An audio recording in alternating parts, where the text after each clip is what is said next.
A German soldier did not always realize he was serving a machine until the machine had already spent him. He began with a clean uniform, proud eyes, and the belief that discipline meant purpose. But from Poland to France, from the frozen roads before Moscow to Stalingrad, Normandy, the Ardennes, and Berlin, every victory took something from him before he understood the price. This is not a story of glory, but of how a young man was led from promise into ruin, one order at a time. Tonight we follow his road through World War II from the inside, where belief slowly turns into fear. The road into Poland did not feel like the beginning of a long war, at least not at first. It felt more like movement, noise, dust, and orders coming faster than I could fully think about them. We had been told what to expect. We had been told the army would move quickly. We had been told that everything had been prepared, and in those first days, it looked as if the men who said that had been right. Tanks rolled forward, trucks followed, aircraft passed overhead, artillery sounded from far away, then closer, then far away again, as if the whole country in front of us was being broken open by machines. Just seating with other men in the back of a truck, gripping my rifle while the road shook beneath us. Some of the men laughed, some smoked, some tried to look calm. I did the same. I did not want anyone to see that I was watching everything too closely.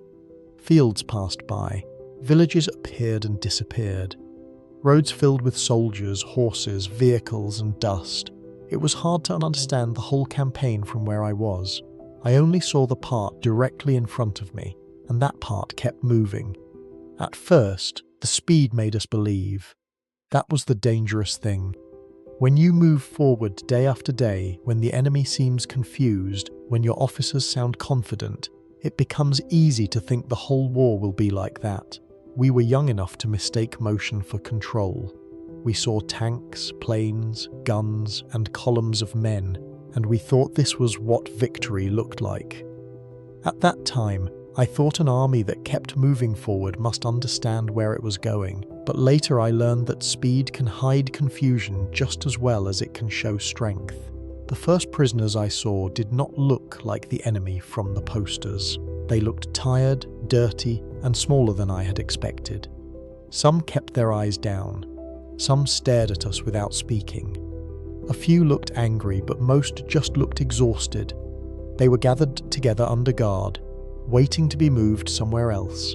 I remember looking at their boots, their hands, their faces.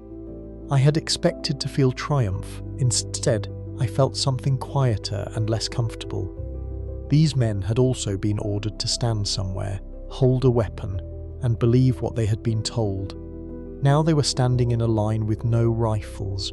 No one around me talked much about that. The campaign was still moving. There were always more roads, more villages, more orders. A soldier quickly learns that if he stops too long on one thought, the next command will drag him away from it. So I dragged myself away from it too. I told myself this was war. I told myself prisoners were normal. I told myself the faster it ended, the fewer people would suffer. It sounded reasonable enough when I did not look too closely. Then we began to see civilians on the roads, families with carts, women carrying bundles, children walking beside adults who looked too tired to comfort them. Some houses stood empty with doors open. Some windows were broken. Sometimes people watched us from the side of the road without any expression at all. That was worse than anger in a strange way. Anger still treated us like men. Silence made us feel like something passing through their lives, something they could not stop and did not want to name. I had been told we were entering enemy territory, but it is one thing to say enemy territory, and another thing to see a woman trying to gather her children beside a road while soldiers and vehicles push past her. She was not holding a rifle. She was not on a map. She was not part of the words we had been taught to repeat. But the war had found her anyway. In the barracks, war had sounded like a matter of borders and orders. On Polish roads, I began to see that borders are crossed by armies, but the weight falls first on people who never gave an order at all. Still, because we were winning, many of us did not understand what we were really seeing. Victory is a dangerous teacher. It makes ugly things look temporary. It tells you not to worry about the house that has been searched, the family moved aside, the prisoners gathered, because the larger result seems to justify the smaller scenes. I did not have the courage then to call those scenes what they were. I only felt them gathering somewhere inside me. There were moments when everything looked almost organized. A village taken, a road secured, a unit moved forward, a report was sent back. Men ate, cleaned weapons, smoked, waited, and moved again. From the outside, perhaps it looked efficient. From inside, it felt like being carried by a current. I did what I was told because everyone did. I watched others for signs of doubt, but most faces stayed hard or blank. Maybe they were watching me the same way. The strange thing is that I still believed we were strong. I could not deny what I saw. Poland was falling quickly. Our machines worked. Our officers seemed pleased. The newspapers would have their words, and families back home would read about success. But the success I saw had mud on it, and fear, and people standing beside roads with nowhere safe to go. It was not as clean as I had imagined. It was not as simple as training had made it feel. One evening, after a long day of movement, I sat near a wall and tried to clean dust from my rifle. My hands moved by habit. Wipe here, check there, keep the weapon ready. A few prisoners were being marched past us nearby. I did not know where they were being taken. One of them looked at me for a moment. He was probably not much older than I was. His face was thin, and there was dry dirt near his mouth. I looked away first. I told myself I was tired, but that was not the whole reason. I think the first lie I learned in Poland was not spoken by an officer or printed in a newspaper. It was the quiet lie I told myself when I looked away and pretended that looking away made me innocent. By the time Poland was broken, many of us had learned the wrong lesson. We believed speed meant certainty. We believed victory meant rightness. We believed a country could be crushed quickly, and therefore war itself could be managed quickly. From the place where I stood, it seemed the German army could move through anything. That belief followed us like another piece of equipment, packed neatly beside our rifles and coats. But Poland had already shown me something I did not yet know how to understand. It had shown me that war does not only strike soldiers, it enters houses, it empties roads, it turns prisoners into numbers and civilians into obstacles. It teaches the winning soldier to feel powerful before it teaches him what that power is doing to other people. I left Poland thinking we had proven how strong we were. I did not yet understand that we had also begun teaching ourselves not to see. After Poland, I thought the war would keep moving. That was the lesson we had learned too quickly. Roads, orders, engines, dust, villagers, prisoners, then another road after that. I thought war was a thing that pushed forward as long as enough men obeyed and enough machines kept running. But when many of us were sent west, the movement slowed, then almost stopped. We were still soldiers. We still had rifles, boots, packs, and officers. But now the days were filled less with advance and more with waiting. At first, waiting sounded easy. After Poland, some men even welcomed it. A quiet sector, fewer bullets, fewer sudden orders, fewer villages taken in a hurry. But the quiet did not stay comfortable for long. The camps were damp. The ground turned soft under our boots. Mud stuck to everything, to trousers, to shovels, to the edges of blankets, to the boards we tried to lay down so we would not sleep directly on wet earth. The cold was not always dramatic, but it was constant. It sat in the fingers and knees and came back every time the body stopped moving. The officers still spoke as if everything had a plan. There would be orders, there would be movement, there would be a moment when the waiting ended and the next door opened. But no one below them knew when. That was the strange part. In Poland, the danger had at least been attached to movement. Here the danger was attached to silence. Sat inside it every day, trying to read meaning from rumours, weather, faces and half sentences, spoken by men who probably knew as little as we did. I had believed marching forward was the hard part of being a soldier. But that winter taught me that sitting still under orders can wear a man down in a quieter way.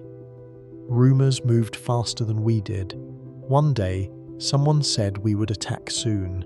The next day, someone said the British and French were not ready. Then another man said their armies were stronger than the newspapers admitted. Someone else claimed the whole thing would end without a real fight.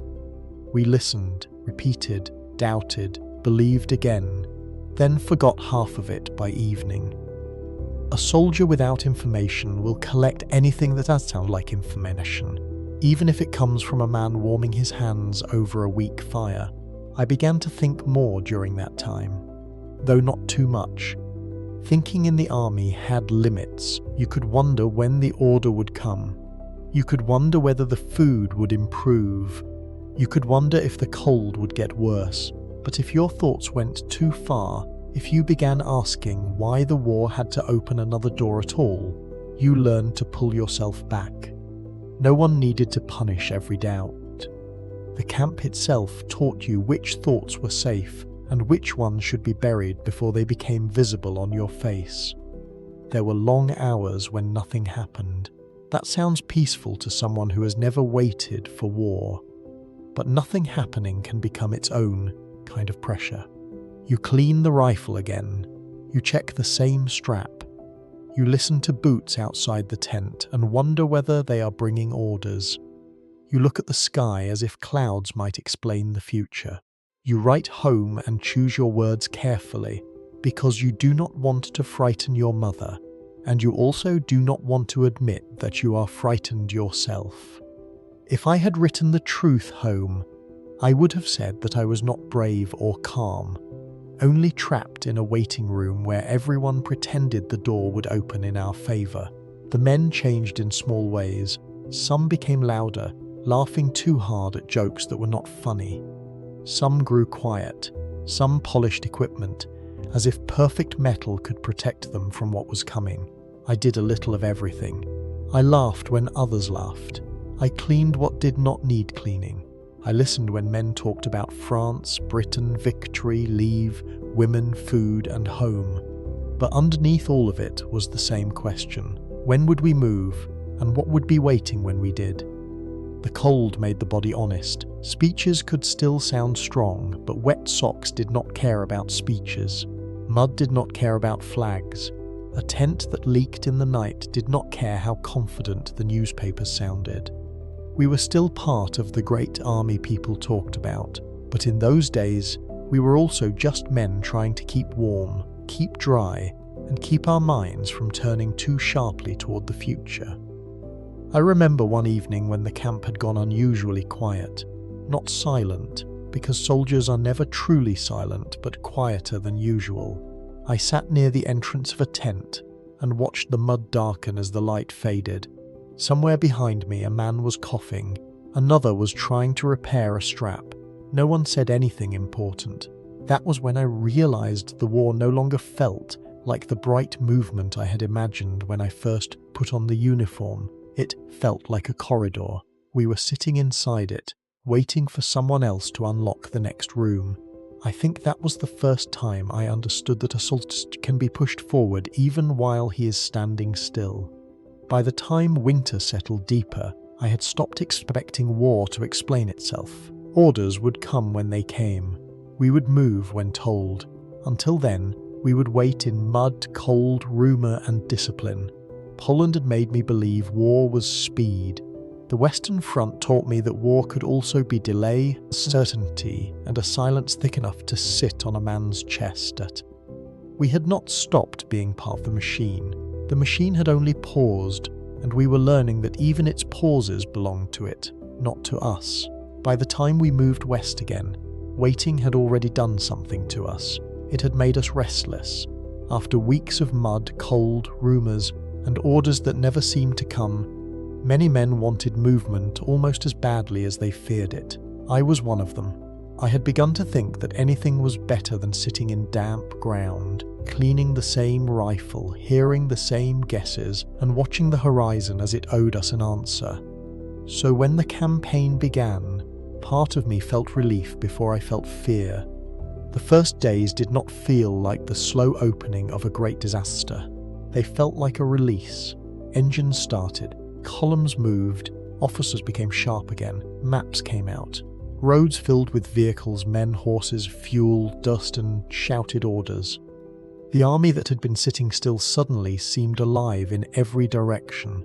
I remember thinking that this was what we had been built for, not waiting, not wandering, moving. France had been a word spoken with weight. Older men remembered the last war. Officers spoke of it as a serious enemy. Even we, the younger soldiers, understood that this was not supposed to be easy. But then the line broke faster than many of us had imagined. News came in pieces at first, then in waves. We were through here. We had taken that place. The enemy was falling back. Another unit had advanced farther than expected. Men repeated each report with brighter faces, as if each mile proved not only that we were winning, but that we had been right to believe all along. After so much waiting, movement felt like the truth, and that was exactly what made it dangerous. From the place where I stood, the campaign looked almost impossible to stop. Tanks pushed forward, aircraft struck ahead of us. Roads opened, then closed behind us with our own traffic. Prisoners appeared in growing numbers. Some looked stunned, as if they had expected the war to obey an older rhythm and had found themselves crushed by a newer one. I watched them pass and remembered the Polish prisoners, but the feeling did not stay with me long. Victory was louder than memory. That is one of the things I understand better now. A fast victory does not give a soldier much time to think. It fills every hour with proof. Proof that the officers knew what they were doing. Proof that the machines worked. Proof that discipline mattered. Proof that the enemy could be broken. We were not asked to examine the meaning of that proof. We were only asked to keep moving inside it. When France began to collapse, many of us felt as if Europe itself had opened a road in front of Germany. I do not say that to make it noble. It was not noble. It was the feeling of a young soldier being carried by success so quickly that he forgets to ask what success is turning him into. Villages, roads, fields, bridges, prisoners, abandoned equipment, all of it seemed to pass through our hands. We had been told speed could decide a war, and now the world seemed to be confirming it. I mistook the enemy's collapse for our own wisdom, when really I was only seeing what power looks like before the cost catches up. Some moments should have made me quieter. Civilians stood at roadsides again, watching us pass with faces I could not read. Some looked afraid, some looked empty, some looked angry in a way they did not dare show fully. We entered places where lives had been interrupted in the middle of ordinary things. A meal left behind. A shop closed too quickly. A bicycle lying near a wall. Small objects like that stayed in my eyes longer than I expected. But then another order came, another vehicle moved, another rumour arrived, and the campaign carried me forward before I could sit with what I had seen. When we heard that Paris had fallen, the mood changed in a way I still remember. Men, who had been careful with their excitement, allowed themselves to believe more openly. France, the great enemy from stories and old wounds, had not held. If France could fall, then perhaps the rest would follow. Some said Britain would have to make peace. Some said no island could stand alone for long. Some said the largest part of the wars was already behind us. I listened and wanted to believe them. Belief felt easier than caution. The danger was not only that we believed victory was near. The greater danger was that we began to believe the method itself could solve everything. Speed, orders, steel, aircraft, surprise, pressure, more movement, less hesitation. That became the lesson many of us carried away. If something stood in front of us, it only needed to be hit hard enough and quickly enough. If a country resisted, it could be broken before it understood what had happened. If men were tired, they could still move. If doubts appeared, victory would silence them. I did not yet understand how childish that lesson was. It felt strong because it had worked in front of my eyes. But war is cruel with lessons learned too early. It lets a man succeed once, then makes him think the same answer will work everywhere. France made us believe the next problem would also have a road through it, a flank to turn, a line to break, a capital to enter, a surrender to announce. We did not yet know that distance, weather, fuel, mud, hunger, factories, oceans, and human endurance could refuse to collapse on schedule. I think France not only fell in front of us, but it also made something inside us rise too high, and that pride would become another kind of blindness. By the time the campaign ended, I felt less like the uncertain young man who had waited in the western mud. I felt harder, more convinced, more attached to the rhythm of the machine. It had moved and the world had bent. That was how it seemed from below. We did not see the whole map. We did not see the future. We did not see the places where this confidence would lead us. We saw a great army moving fast, and we called that understanding. So France became more than a victory in my mind. It became a false education. It taught me that war could be decided before doubt had time to grow. It taught me that enemies who looked strong could still collapse. It taught me that movement could feel like destiny. And because the lesson came wrapped in success, I accepted it too easily. I left France believing that steel, speed, and obedience could open any door. I did not yet know that some doors open only into rooms where an army can lose itself. After France, many of us thought the hardest part was already behind us. I do not say that with pride now. I say it because that was how it felt then. France had fallen so quickly that it changed the way we measured war. We began to think in short distances, fast movements, broken lines, and surrender notices. Even men who tried to sound careful could not fully hide the belief that Britain would eventually have to bend as well. It was an island, yes, but in our minds, it was still another enemy waiting for pressure. I was not in the sky over Britain. I did not sit inside a bomber or look down at the coastline through cloud and smoke. I was on the ground like many other soldiers, hearing the war through reports, rumours, newspapers, officers, and the voices of men who pretended to understand more than they did. That made the whole thing feel strange. In Poland and France, we had watched roads open in front of us. Now the war was happening somewhere above the sea, and we had to listen for its meaning from far away. At first, the news still sounded confident.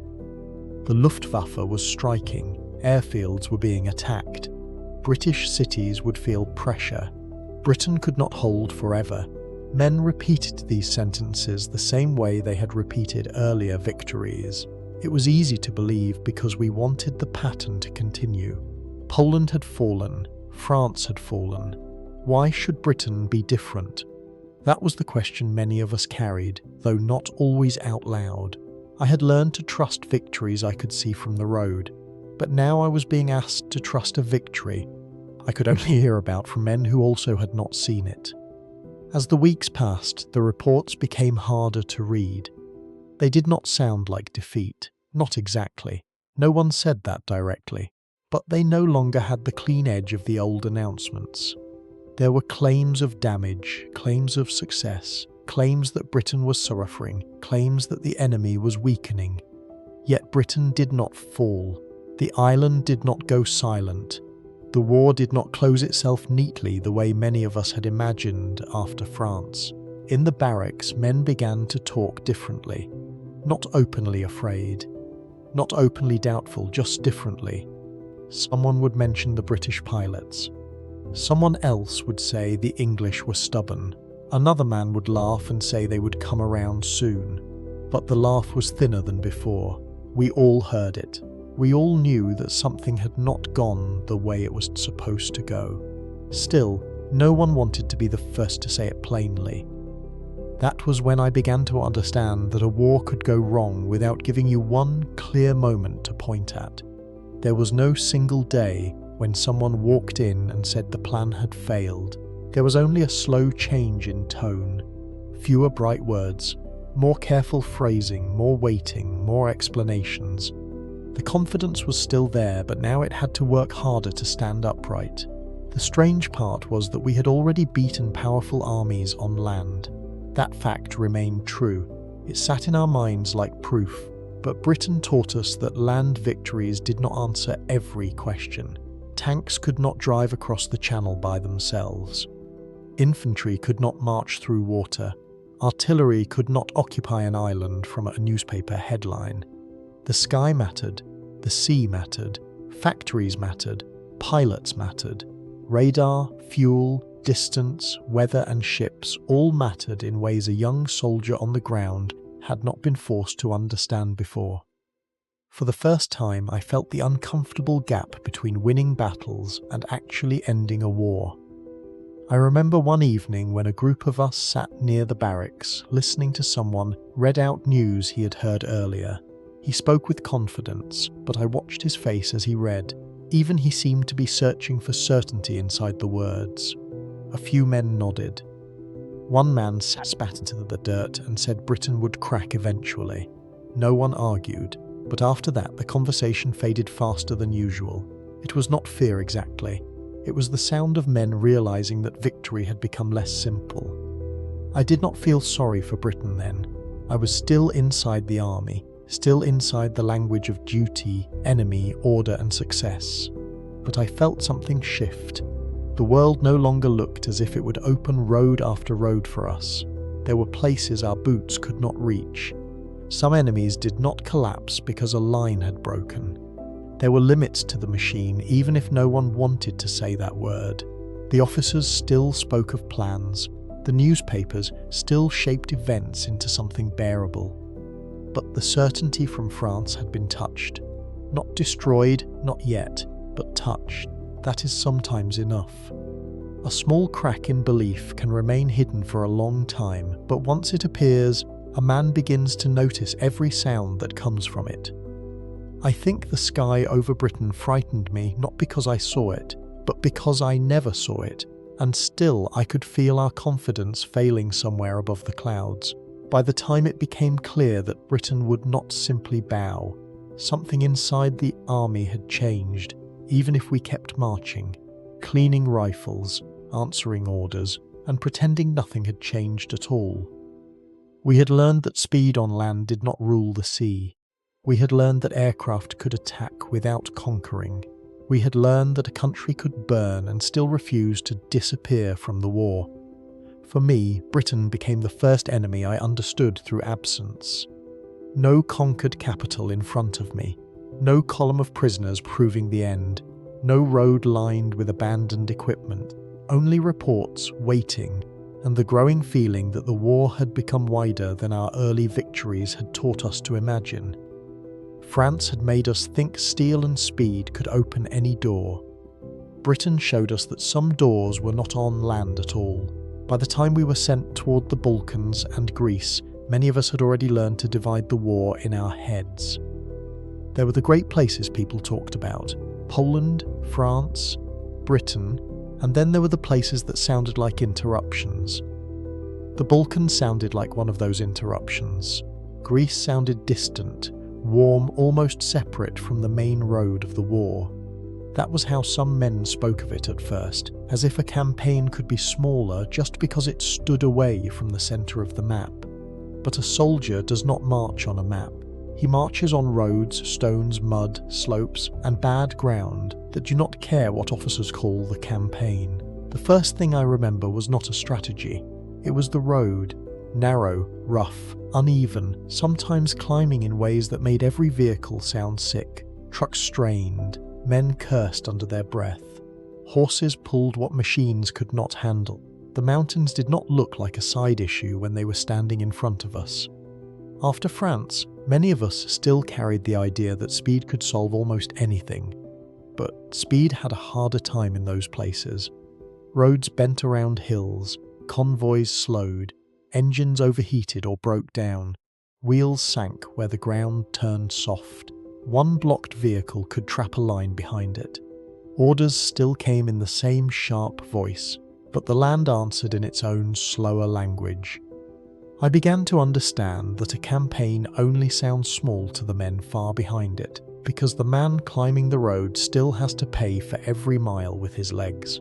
There were nights when the cold surprised me.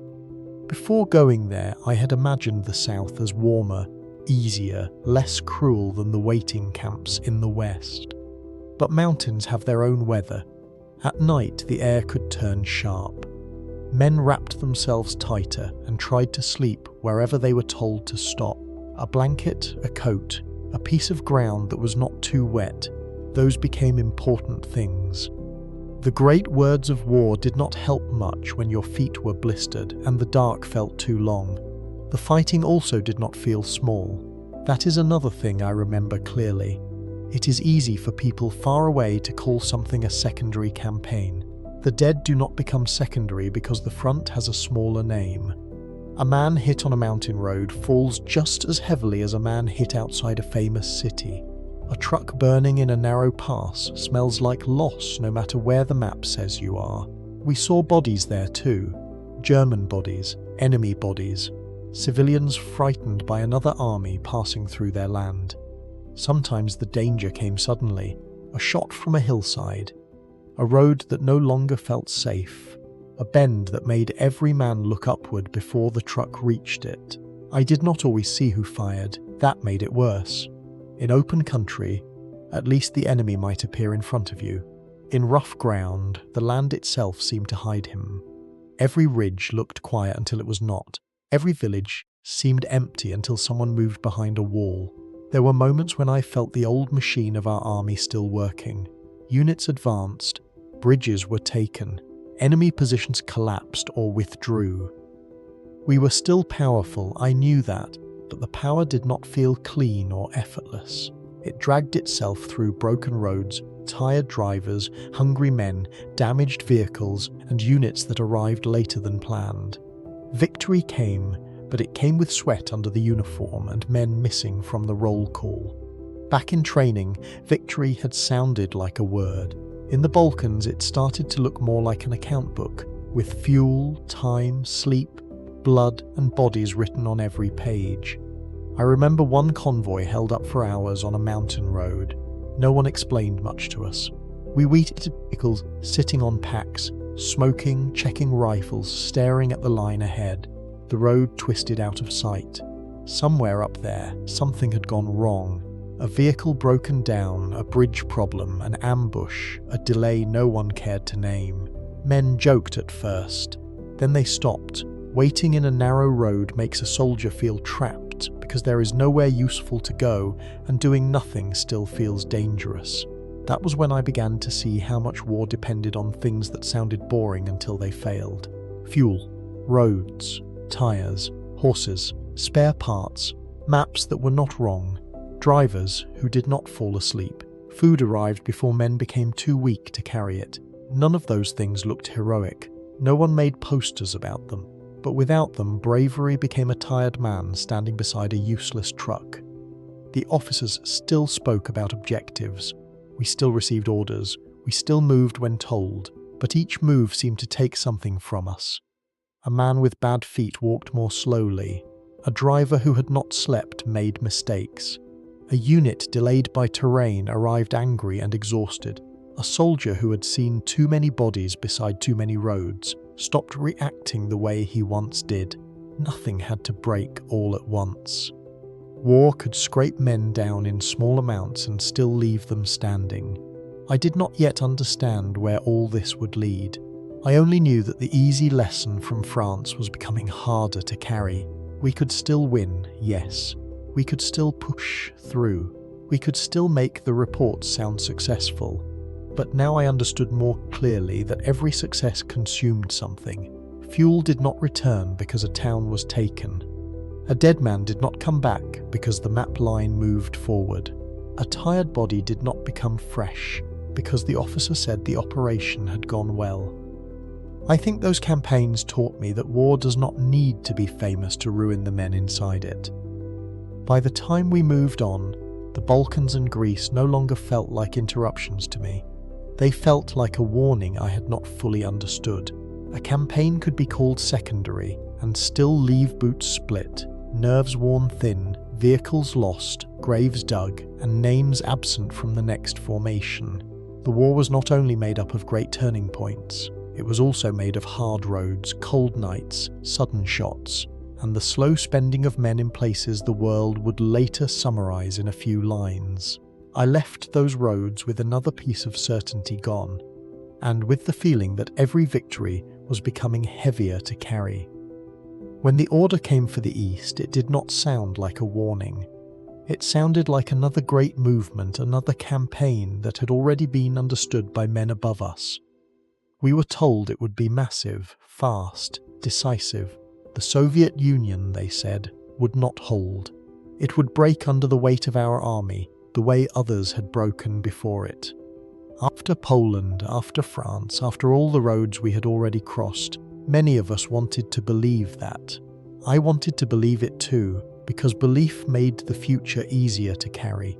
In the early days, the movement was almost too large to understand from the ground. Columns stretched along roads. Tanks moved ahead. Trucks, guns, horses, fuel carts, field kitchens, infantry. Everything seemed to be flowing eastward at once. Dust rose and settled on our faces, our collars, our rifles, our food. The sound of engines and boots filled the day. We were told this was the beginning of a blow so powerful that the enemy would not recover from it. At first it looked true. The front seemed to crack open. We moved through villages, fields, and roads that felt endless. Prisoners came in numbers I had never seen before. Men in Soviet uniforms stood in long lines, tired, stunned, hungry, guarded by soldiers who were often just as tired but still standing on the winning side. I watched those lines and felt the same strange feeling I had felt before, pride mixed with unease, though pride was still louder then. I thought the number of prisoners proved the enemy was collapsing, but I did not yet understand that a country this large could lose men by the thousands and still not be finished. The distance was the first thing that began to trouble me. It was not dramatic at first. It was just another road, another village, another stretch of open land, another day of moving east. But every mile we took seemed to make the rear farther away. Supply trucks had longer roads to travel. Vehicles broke down. Horses grew thin. Men asked for things that arrived late or not at all. On the map, the arrows looked clean. On the ground, every arrow needed fuel, food, wheels, boots, and bodies. Still, we kept going. Officers spoke of speed. Reports spoke of success. Men said the war would be over before winter. That sentence moved among us like a small comfort. Before winter. It sounded reasonable because we needed it to be reasonable. No one wanted to imagine fighting there when the cold came. No one wanted to imagine that the land itself might become an enemy, so we repeated the promise and let it cover the things we did not want to see. There were moments when confidence came easily. A captured road, a broken Soviet unit, abandoned equipment, prisoners gathered in fields, villages passed behind us. The army still felt powerful, and I was still young enough to think power would always explain the next mile. But the East did not feel like France. France had felt like a door opening into another room. The Soviet Union felt like a door opening into a plain so wide that the room had no walls. In France, speed made me feel as if we had mastered war. In the East, speed began to feel like running deeper into something too large to measure. The villages were different too. Some looked poor beyond anything I had expected. Wooden houses, rough roads, faces watching us from doorways, children standing too still, old people with expressions that did not change when trucks passed. There was fear there, but also a kind of hard silence. I could not read it. I only knew that we were far from home, farther than the newspapers had made it feel, and every day made that distance more real. The war in the East carried another weight as well. The language around us had become harsher. The orders, the talk, the way some men spoke of the enemy and the civilians all felt colder than before. We had been told this was not only a campaign, but a struggle against something that had to be destroyed. I did not understand the full meaning of that then, but I could feel how dangerous it was when men were taught to see whole populations through words that made pity seem like weakness. I remember one evening after a long movement, sitting beside the road with dust in my mouth and my feet aching inside my boots. A line of prisoners was being moved past us. Behind them, the land stretched out under a wide sky that seemed to go on forever. Someone near me said Moscow would fall soon. Another man said we would be home before the real cold. I said nothing. I wanted them to be right.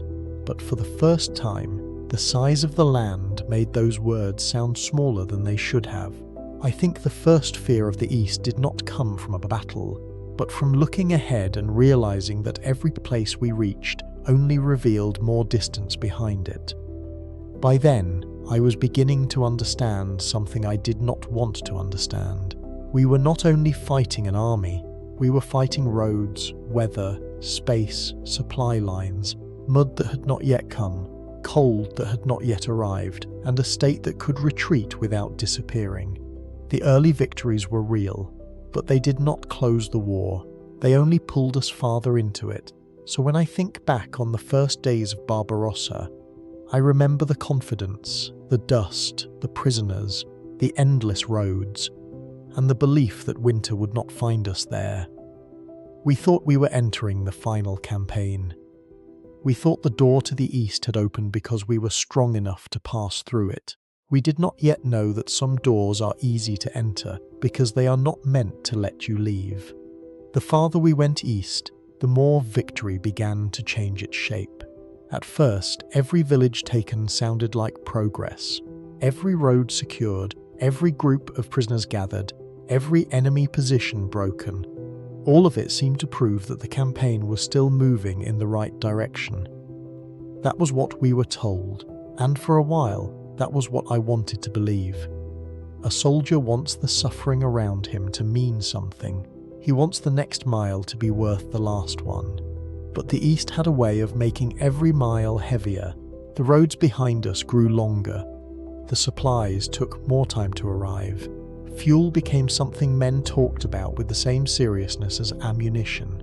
Trucks broke down and stayed by the roadside like dead animals. Horses pulled until their ribs showed, then pulled a little longer, then sometimes did not rise again. We were still advancing, but more and more the advance looked like something being dragged rather than driven. The maps did not show that clearly. On the maps, the arrows still looked clean. They moved forward with confidence. A line here, a circle there, a new position marked with a pencil. It was easy to look at a map and believe the war had a shape a man could understand.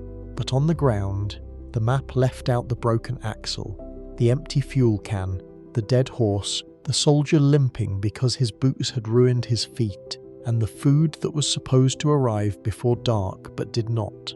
I began to feel that the map was not lying because it was wrong, but because it was too clean to tell the truth. Each village we entered gave us the same strange lesson. We had taken it, yes. The report could say that. The officer could mark it. Men could rest for a short time beside walls, barns, wells, and fields. But once we looked past the village, there was another stretch of land waiting beyond it.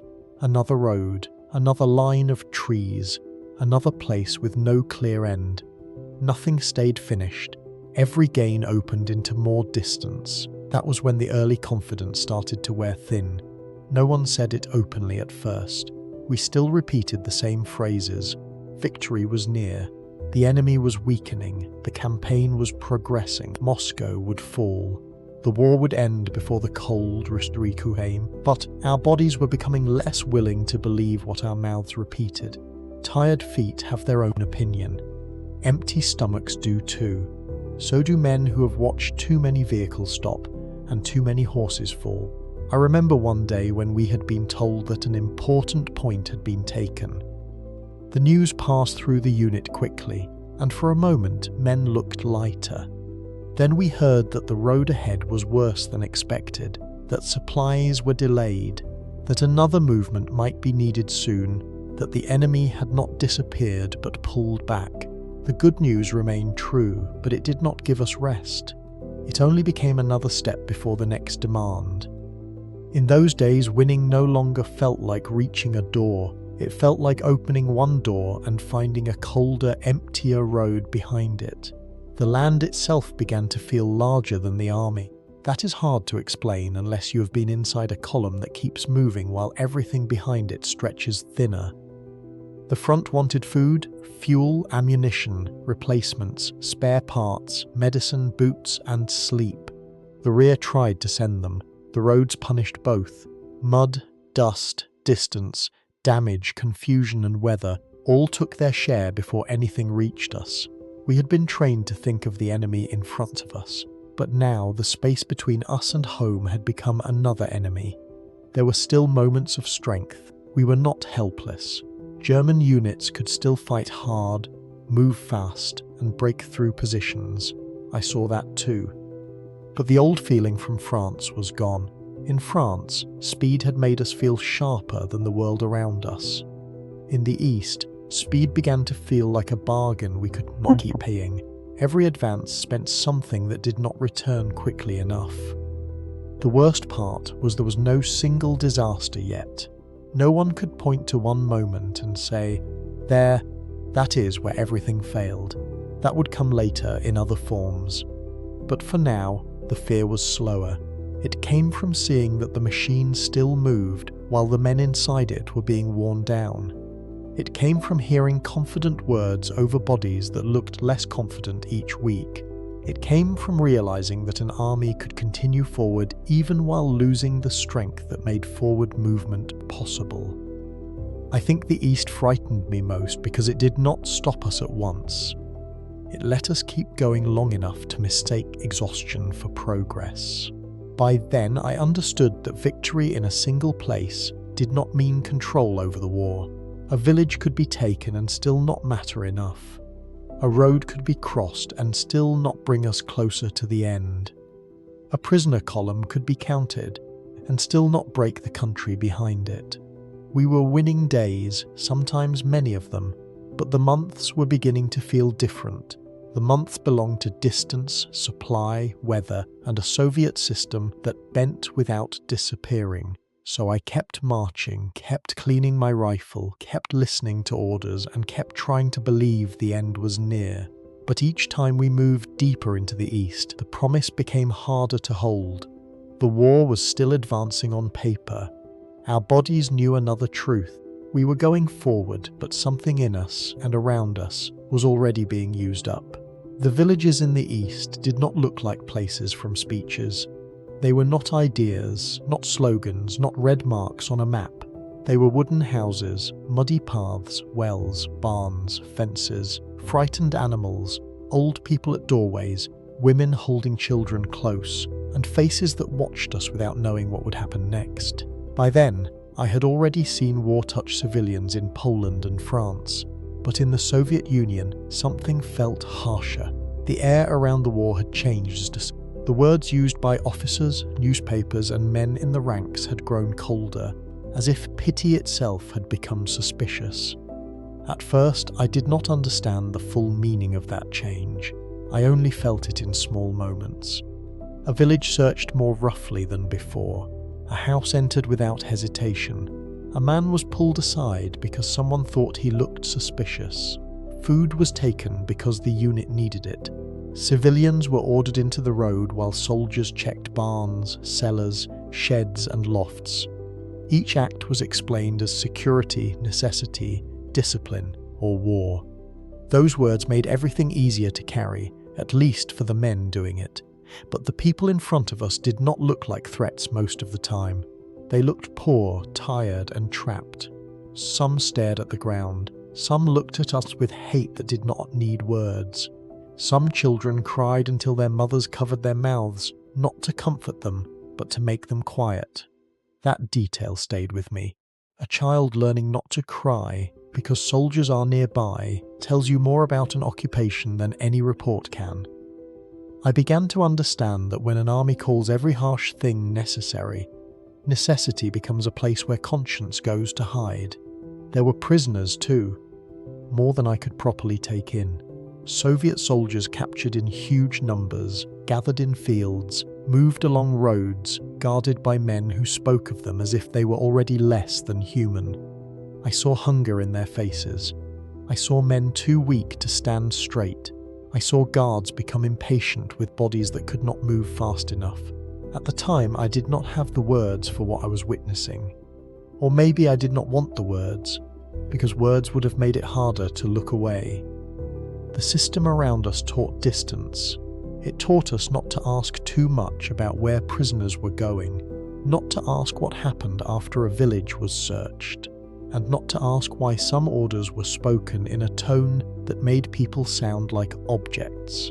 A soldier could tell himself he was only standing guard, only following a column, only watching a road, only doing what he was told. Those small words protected him from the larger truth. I used them too. Sometimes houses burned, sometimes I knew why or thought I did. Partisan danger, retaliation, orders, suspicion. Sometimes I did not know at all. Fire made everything look final. A house that had held bowls, blankets, clothes, tools, and family memories became smoke and black beams. The people who had lived there stood nearby or had already been forced away. No one in uniform needed to explain the meaning to them. They understood it better than we did.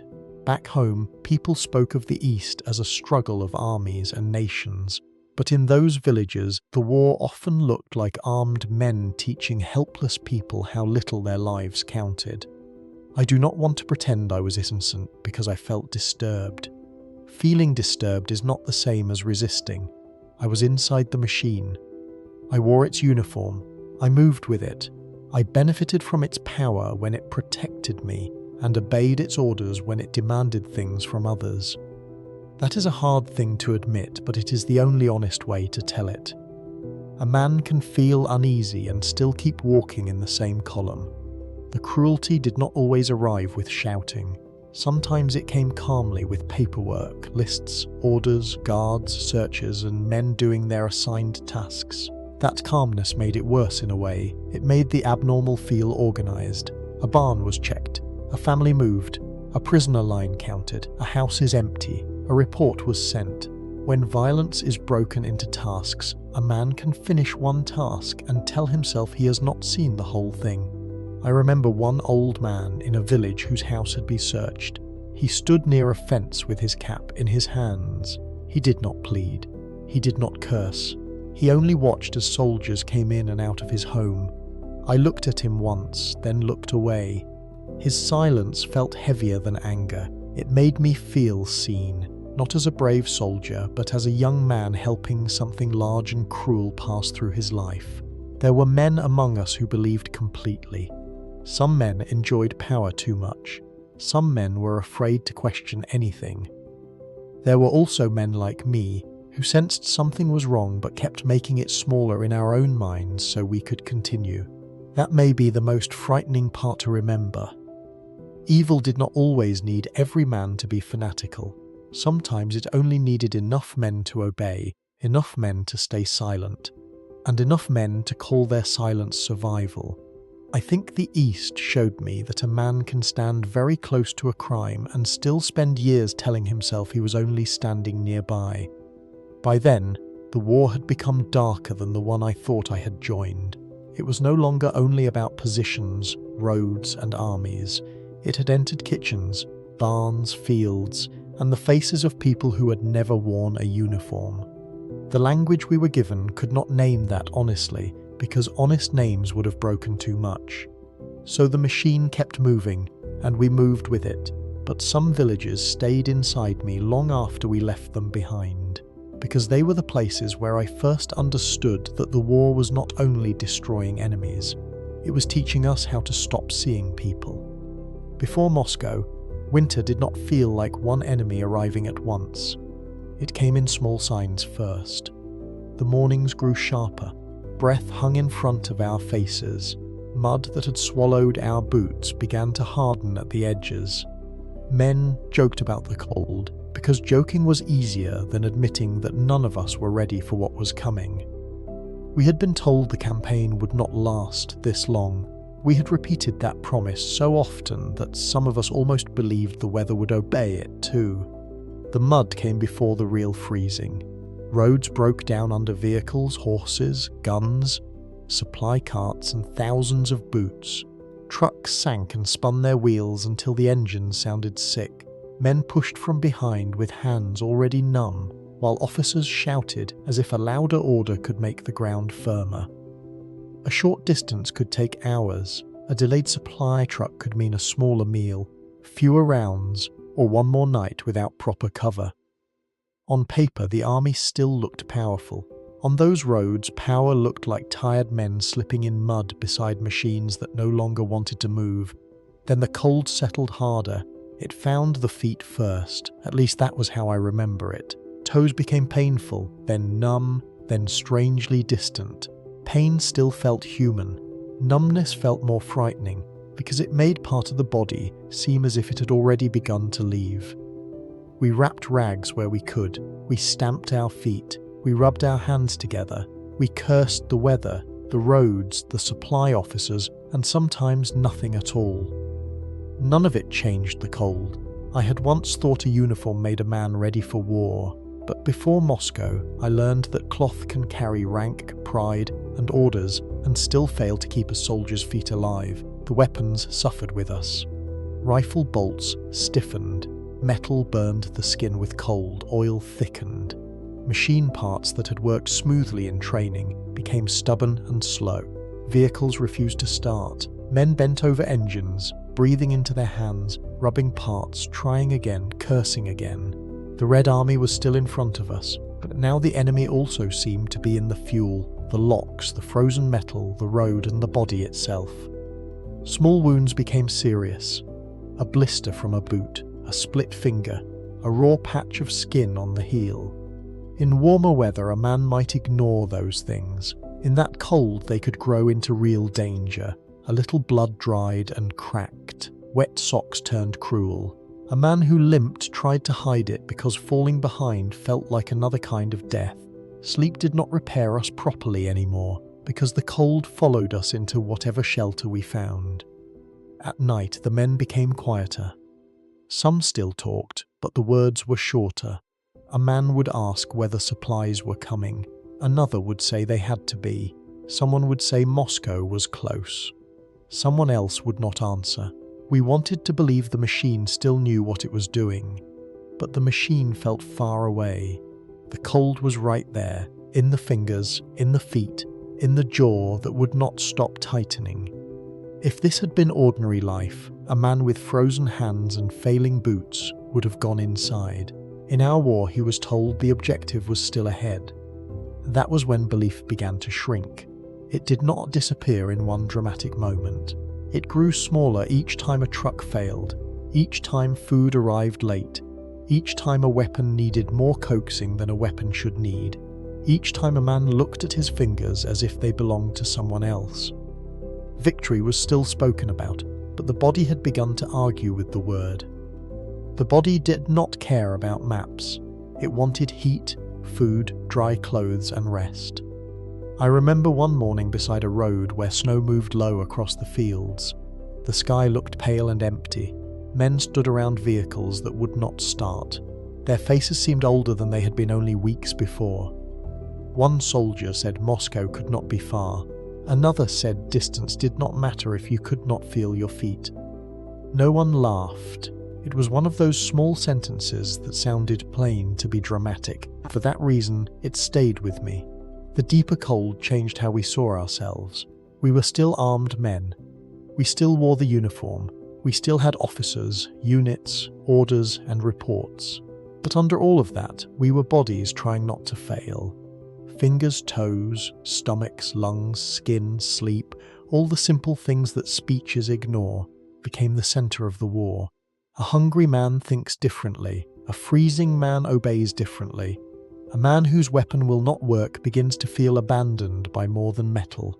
I think that winter stripped the war down to its most honest level, because a man can believe many things until his own body refuses to help him carry them. By then, the promise of a quick victory had become harder to repeat. We had not taken Moscow. We had not finished the campaign before winter. We had entered a place where weather, distance, and supply could fight beside the enemy. The army remained dangerous, but danger was not the same as strength. We could still be ordered forward, still hold positions, still fire, still march, still suffer. But something had changed. Before Moscow, I learned that an army could look powerful in reports and still weaken one frozen footstep at a time. The cold did not defeat us in a single blow. It worked slowly through boots, rifles, engines, wounds, hunger, and the quiet fear men felt when their own bodies stopped obeying. We had come east believing the war would end before winter. Instead, winter found us there, and it began teaching us that belief could not keep a man warm. Moscow did not fall, and the sentence itself felt strange inside my head. For months, we had moved with the idea that the campaign had an ending somewhere ahead of us. It might be hard, cold, costly, and delayed, but still, there would be an ending. Moscow had become more than a city in our minds. It was the place where the promise of a quick war was supposed to prove itself. When it remained beyond our reach, something quiet broke in many of us. No officer said it that way. Officers rarely named disappointment, honestly. They spoke of positions, weather, resistance, supply, regrouping, and future action. The words were practical, but they could not warm anyone. We already knew the truth in our feet, our hands, our stomachs, and our frozen faces. The war had not ended before winter. The great blow had not crushed everything. The enemy had not vanished under the weight of our first victories. The promise had dissolved in snow, and all that remained was the order to continue. At first, I tried to make the failure smaller in my mind. Moscow was the only objective. There would be another chance. The army was still powerful. The enemy had suffered terribly. These were the things men said to one another because silence was worse. But each time I looked at the road, the broken vehicles, the tired horses, the men with wrapped feet, and the faces that no longer looked young, those words seemed thinner. I had once believed that reaching Moscow would end the campaign. But when Moscow stayed out of reach, I understood that a promise can freeze to death just like a man. Then came the Soviet counterattacks. That was another shock. We had imagined the enemy as damaged beyond recovery, exhausted, broken, barely holding together. But the men who came at us did not look like a defeated army waiting to disappear. They came through cold and snow with a stubbornness that frightened us, because it answered a question we had not wanted to ask. The Soviet Union had been wounded badly, but it was still alive, and it was learning. They fought in conditions that had punished us so severely. They knew the winter better. They seemed to move through it with a kind of grim acceptance. That did not make them invincible, but it made our earlier confidence feel foolish. We had thought the cold was an accident that had caught us. They made it feel like a field they understood better than we did. Every counterattack told us that the enemy was not simply surviving. He was adapting while we were trying to explain why the plan had not worked. The fighting became less about grand movement and more about holding, losing, pulling back, trying to form a line again, and hoping the next order would not be worse than the last. I remember the way men listened for news then, not with excitement, with suspicion. The good news was questioned. Bad news was expected. Rumours no longer carried the bright energy they had carried in France. They came into camp like cold air through a torn coat, and everyone felt them even when no one wanted to speak. If this had been a normal journey, we would have admitted we had gone too far without enough food, warmth, or rest. But armies do not like simple admissions, so they call exhaustion a new phase. I began to ask myself a question I did not dare say aloud. If Russia had not collapsed after all this, after the prisoners, the cities, the roads, the dead, the destroyed villages, the hunger, the cold, the endless losses, then what would it take? How many more men would have to be sent east? How many more letters would go home? How many more bodies would vanish into snow before someone admitted that the country in front of us was not breaking the way we had been told it would? That question was dangerous because it did not stop at Moscow. It reached backward too. It made me look again at Poland, France. The villagers, the prisoners, The speeches, the maps, and the straight arrows drawn by clean hands far from the road. It made me wonder whether we had misunderstood the war from the beginning, not because we lacked courage, but because we had been taught to mistake early success for truth. I did not become a different man in one moment. War rarely gives a man such clean changes. I still followed orders. I still cleaned my weapon. I still moved when told. I still wanted to live, and wanting to live can make a man obedient in ways he later finds hard to explain. But inside, something had shifted. I no longer believed every sentence that sounded confident. I no longer trusted speed, maps, or promises of quick endings. I think Moscow frightened me most because it did not need to fall on us. It only needed to remain standing, and that was enough to make the future feel endless. By then, the war had become larger than my courage. That was the feeling I could not escape. A man can prepare himself for a hard week, a hard month, even a terrible campaign if he believes there is an end.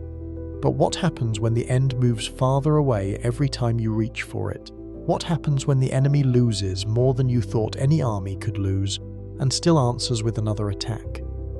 Moscow did not fall, and with that, the quick war I had carried in my mind finally died. We were still soldiers, we were still armed, we were still dangerous. But the old belief had gone. Ahead of us was no longer a road to victory that only needed more marching. It was a winter road without a clear end, and for the first time, I wondered whether the war could last longer than the bodies of the men ordered to fight it. Stalingrad did not enter my mind at first as a trap. It entered as a name on a map, a city on the Volga, a place officers spoke about with that hard certainty I had heard before. It was important, they said, strategic, symbolic, a place that had to be taken. By then, I had learned to distrust words that sounded too clean, but even so, I did not understand what the city would become. I thought it would be another hard objective. I did not yet know it would turn into a place where the idea of victory itself would close around us. From far away, a city can look simple. A black mark, a line, a target, a name repeated in reports. But once we entered the fighting, Stalingrad stopped being a city in the way I understood cities. It became walls, dust, smoke, broken windows, stairwells, cellars, factories, holes in floors, and rooms where a man could die before he knew where the shot came from. The map could still show streets, but the real war had shrunk down to doorways and corners. At first, some men still spoke as if the city would fall soon. We had heard that tone many times before. Push harder, clear another block, take another building, break the enemy's will. The words sounded familiar, and maybe that made them easier to believe. But Stalingrad had its own answer to every order. A house taken in the morning could be fought over again by evening. A floor gained could cost more men than anyone wanted to count. A factory wall could become a front line. I had once thought taking a city meant entering it, but in Stalingrad, I learned that a city can swallow an army one room at a time. The fighting was close in a way that changed men. There was no clean distance, no wide road where you could imagine war as movement. Here the enemy could be above you, below you, behind a wall, inside the next room, or across a pile of bricks that had once been someone's home. Every staircase felt suspicious. Every cellar felt alive with danger. We moved carefully, then violently, then carefully again. The body never fully relaxed. Even silence felt like it was aiming at you. Smoke seemed to sit in the city like another layer of weather. Dust coated the mouth, rubble shifted under boots. Men shouted the names of men who did not answer. Food became less regular. Sleep became broken and shallow. The city wore us down without needing one great blow. It gave us small tasks that were never really small. Clear this room, hold this wall, move through that opening, bring ammunition forward. Carry him back if you can, leave him if you cannot. The hardest part was that we were still being told the city mattered. That made every loss feel trapped inside a reason we could not touch. Somewhere far from the smoke, Stalingrad was an objective, a symbol, a step in a larger plan. Inside the city, it was a man bleeding on a landing, another man shaking too hard to reload properly, another man staring at a doorway because he knew he had to cross it and did not know if his legs would obey. If this had been ordinary life, no sane man would have stayed inside a burning ruin because someone far away liked the meaning of its name. In war, that meaning became an order. I remember one building more than the others, though I cannot say why. It was not grand. It was only a broken structure with part of a stairwell still standing. We were told to hold it. Then we were told it had to be cleared again. Then we were told the enemy was still inside. By the time the fighting stopped for a few hours, I no longer cared what the building had been. A home, an office, a shop. It no longer mattered. It had become a place where men entered whole and came out changed, if they came out at all. That was the cruelty of Stalingrad. It did not defeat us quickly enough for the truth to be obvious at once. It kept us inside the belief that one more push might finish it. One more block, one more factory hall, one more order obeyed. But each order only tied us more tightly to the city. We were not just fighting for Stalingrad anymore. We were being held by the promise that taking it would prove everything had still been worth it. I think Stalingrad was the place where victory stopped being a destination and became a cage we were ordered to decorate with our own bodies. By then, I no longer saw war as arrows on a map. I saw it as a hand on a wall, searching for balance, a boot on broken glass, a mouth too dry from dust. A man listens before opening a door. The officers could still speak of progress, but progress had become a staircase paid for step by step. The city did not need to destroy us in one moment. It only had to keep us there long enough. So Stalingrad became the place where the dream turned against us. We had entered believing that taking the city would prove strength, will, and destiny. Instead, the city proved that a distant command could kill slowly, more slowly than artillery, more patiently than hunger, by keeping men inside a ruin and calling it necessity. We were not beaten in a single collapse. We were held, worn down, and taught that sometimes the trap is built from the very victory you are ordered to chase. When the Soviet ring closed around Stalingrad, the city changed again. Before that, it had already been rubble, smoke, fear, and close fighting. But a surrounded city has a different feeling. It is not only dangerous, it is sealed. A man can look at the same broken walls, the same staircases, the same frozen streets, and suddenly understand that the road out no longer belongs to him.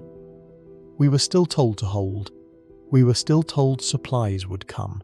We were still told the army had not abandoned us. But the body heard something else. At first, hunger was just another discomfort among many. We had known short rations before. We had known bad food, late food, cold food, food eaten too quickly beside a wall or vehicle. But inside the pocket, hunger became sharper and more personal. It stopped being a complaint and became a voice.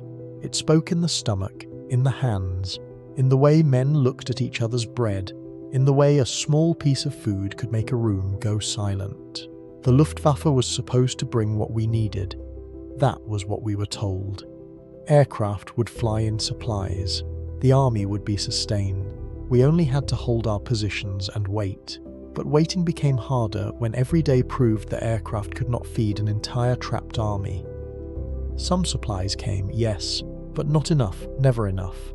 Ammunition, medicine, food, fuel, all of it arrived like drops of water falling into a dry mouth.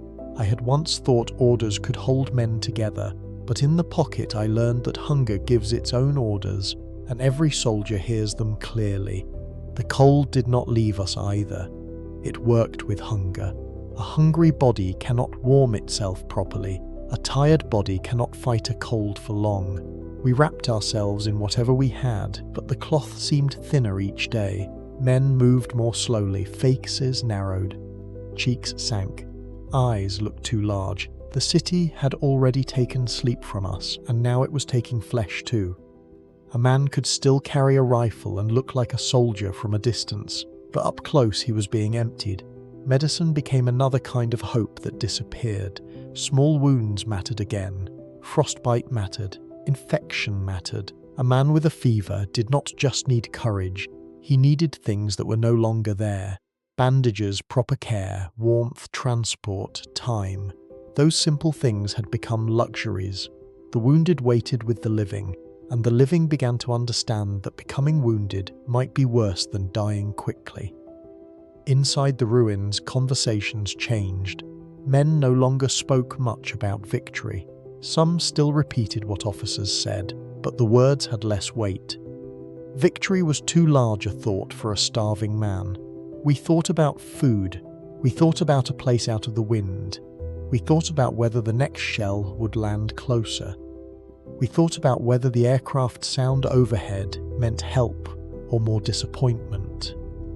We thought about the morning because thinking beyond the morning became too expensive. If this had been ordinary life, a man this hungry would have been helped, fed, and taken indoors. In Stalingrad, he was told to keep holding a position that no longer felt connected to life. I remember watching a man eat a piece of frozen bread so slowly that it seemed almost careful, almost respectful. He held it with both hands, not because it was heavy, but because it mattered too much. No one joked. No one asked for a bite. We all watched without wanting to admit we were watching. Hunger had made us smaller than the uniform. It had taken away the speeches, the flag, maps, and left only the mouth, the stomach, the cold fingers. The officers still existed. Commands still came. Positions still had names. Reports still moved somehow through the broken city. But inside the pocket, command had lost part of its power. A man might obey, but his body negotiated every step. Stand up, and the head swam. Walking too fast, the legs weakened. Hold the rifle too long, and the fingers stiffen. Fire when ordered, but count the rounds. Move when told, but wonder whether you would have the strength to return. By then, hope had become a thin thing.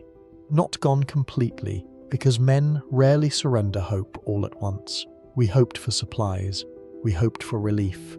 We hoped for an order that would make sense. We hoped someone far away understood what was happening to us. But each day made those hopes smaller. The pocket did not need to crush them in one blow. It only needed to reduce them, like rations. I think the worst hunger in Stalingrad was not only in the stomach but in the mind, because we were starving for proof that our lives still mattered to the men giving orders. So the siege changed the meaning of war for me again. I no longer thought about great movements, great victories, or great plans. I thought about a mouthful of food, a warmer corner, a dry piece of cloth, one more night alive. The city had trapped us in the dream we had been sent to complete, and now that dream was eating us from the inside. We were still armed, still uniformed, still ordered to hold. But inside the pocket, hunger had become the real officer, and it promoted no one, spared no one, and explained nothing.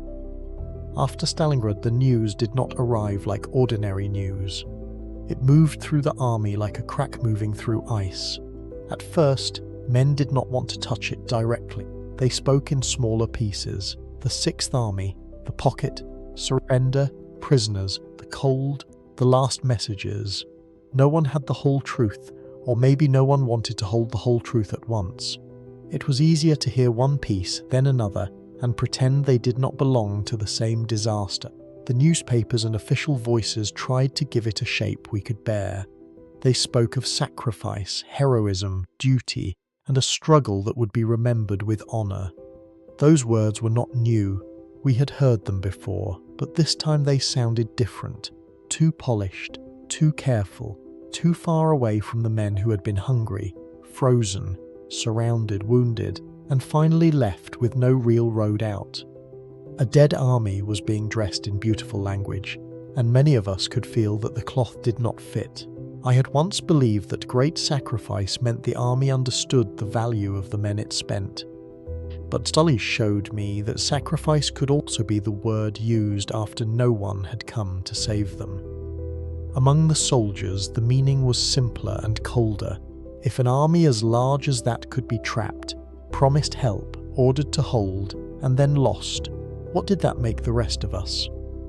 We were not special. We were not safer because we stood on another front. We were not protected by the size of our units, the importance of our missions, or the confidence of officers. Stalingrad had proved that the machine could lose thousands upon thousands of men and continue speaking in the same voice. That was the part that changed something inside me. Before, even when belief had weakened, I still thought there were limits. I thought the command would know when men had been pushed too far. I thought a disaster that large would force honesty, but after Stalingrad, the orders continued, the fronts remained, the speeches kept coming, the maps were adjusted, new lines were drawn, men were moved, counted, armed and sent where they were needed. No one asked whether the rest of us had understood what had happened. A soldier is rarely given time to understand. He is given the next order before the last truth can settle. So we continued.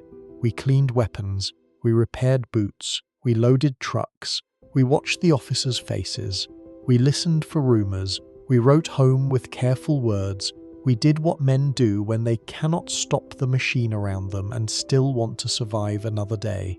If this had happened in ordinary life, losing so many men would have stopped everything until someone answered for it. In our war, it became another reason to demand more endurance from the living. The mood did not collapse all at once. That would be too simple. Some men still believed. Some were angry. Some blamed the weather, generals, supplies, the enemy, anyone but the larger thing we were all inside. Some grew harder, as if admitting doubt would betray the dead. Others became quiet in a way I understood too well. Faith did not disappear from the army. It changed colour. It became darker, more tired, less innocent. For me, obedience began to feel different after that. Earlier, obedience had carried a strange pride. It had felt like discipline, belonging and purpose. Now it felt more like a habit formed under pressure. I obeyed because there was nowhere else to stand. I obeyed because refusal was dangerous. I obeyed because the men beside me were obeying. I obeyed because the front did not pause for a man's private thoughts. That is not a noble reason, but it is an honest one. I remember hearing a man say that the soldiers at Stalingrad had done their duty. He said it firmly, almost angrily, as if the sentence had to be defended. No one answered him. I looked at the ground and thought about what duty had given them in return. Hunger, cold, ruins, captivity. Graves that many families would never see, but I said nothing. Silence had become easier than saying the wrong thing in front of the wrong man. I think Stalingrad not only destroyed the men inside the pocket, it destroyed the comforting belief that the army would stop before it used us completely. After that, every order carried a shadow. Hold this position, move to that sector, prepare for attack, defend the line, withdraw only when ordered. The words were familiar, but now I heard another question underneath them. If things went wrong, would anyone come? Or would someone far away turn our suffering into another speech after it was too late? That was how the war continued after Stalingrad, not with the clean confidence of the early years, and not with open despair either. It continued in a middle state, where men still marched, still fought, still followed orders, but many no longer believed in the same way. We had seen that Germany could lose an entire army, and still demand that the rest of us carry on. From then on, I no longer felt like a soldier moving toward victory. I felt like a man being kept in motion because the machine had not yet finished suspending him. Kursk did not feel like the old kind of attack. By then, too much had happened for us to believe in the early magic of speed. Poland had moved fast. France had fallen faster than many men expected. Even the first months in the East had given us the feeling that enough pressure could open almost any road. But after Moscow and Stalingrad, that feeling had changed. We still had tanks, we still had guns, we still had officers, experience, and men who knew how to fight. But something was missing. The war no longer seemed surprised by us. Before the attack, we could feel the weight of preparation everywhere. Men checked vehicles, ammunition, fuel, maps, tools, and nerves. Mechanics worked around tanks as if they were trying to keep tired beasts alive. Officers spoke of objectives and timing. We heard names of places we had never cared about at WW4, and soon those names became the only things that mattered. There was still power in the army. No one could deny that, but power felt different when the enemy had been given time to wait for it. The closer we came to the front, the more it seemed the ground itself had been prepared against us. This was not a road opening into panic. This was a wall built in layers, mines, anti-tank guns, trenches, strongpoints, barbed wire, artillery positions, hidden weapons, fields that looked empty until they were not. We had attacked many times before, but here the Soviet army did not feel like something breaking apart. It felt like something bracing itself. I had once believed the first blow decided everything, but at Kursk, I learned that a blow loses its magic when the other man has had time to lower his head and set his feet. When the battle began, the noise was immense, but the movement felt heavy. Tanks went forward, but not like the clean arrows on a map. They slowed, stopped, burned, reversed, tried again. Minefields tore open the ground and the machines above it. Anti-tank guns waited where someone had expected us to come. Artillery struck roads, gathering points, and places men had believed were safe enough for a moment. The air was full of metal, dust, smoke, and orders that became harder to hear as the battle grew louder. I remember watching a tank ahead of us stop suddenly. For a moment, it did not explode. It only sat there, wrong and silent, as if confused. Then men shouted, and everything around it seemed to move at once. That image stayed with me because it showed what had changed. In the early years, our machines had made us feel unstoppable. At Kursk, I saw machines become targets, traps, burning shelters for men who had trusted them. We were still dangerous. That must be said honestly. German units did not simply fall apart. They fought with skill, discipline, and experience men, advanced under fire. Crews kept vehicles moving when they should have stopped. Officers tried to force openings through defences that had been built to absorb them. There were moments when ground was taken, positions were overrun, and the old pride tried to return, but each success felt more expensive than before. If this had been a contest of courage alone, many men on our side would have had enough of it. But Kursk showed me that courage can drive straight into mines, guns, and a plan that has already counted on your courage. That was the hardest truth the enemy had learned. The Soviet army we faced at Kursk was not the confused force from the first days of Barbarossa. It had lost terribly, but it had not remained the same. It had studied our habits, our methods, our confidence, our need to break through quickly. It had built defences not to stop one tank or one company, but to slow an entire way of war. Every layer seemed to ask us the same question: how much are you willing to spend on the next field? The answer kept coming in bodies and machines. A tank was disabled here, a crew lost there, infantry pinned down, engineers crawling toward mines. Medics are bending low, men waiting for orders that could not make the ground safer. We still moved, but no longer like a storm. A storm does not have to ask permission from every ditch. We did. Every trench, every mine belt, every hidden gun made us pay before allowing another step. I began to understand that the direction of the war had changed, even if the maps still showed arrows going forward. We were attacking, but we no longer felt like the side shaping the whole war. We were pushing into something that had already made room for our push. There is a terrible difference between striking an enemy who is unready and striking one who has waited for you long enough to imagine your every move. I think Kursk was where I first felt that we were no longer the storm arriving, but the force throwing itself against a wall that had been made thicker by every mistake we had taught the enemy to remember. By the end, what stayed with me was not one heroic image, but the feeling of effort being swallowed. Engines, sweat, shouting, fire, smoke, brave men, skilled crews, experienced officers, all thrown into the ground that had been prepared to consume them. We could still hurt the enemy, We could still frighten him, we could still make him bleed, but we could no longer force the war back into the shape of 1940 or 1941. Kursk taught me that a powerful army can remain powerful and still lose the future. It taught me that skill and machinery are not enough when surprise is gone, and the enemy has learned how you move. It taught me that the war had stopped bending easily before us.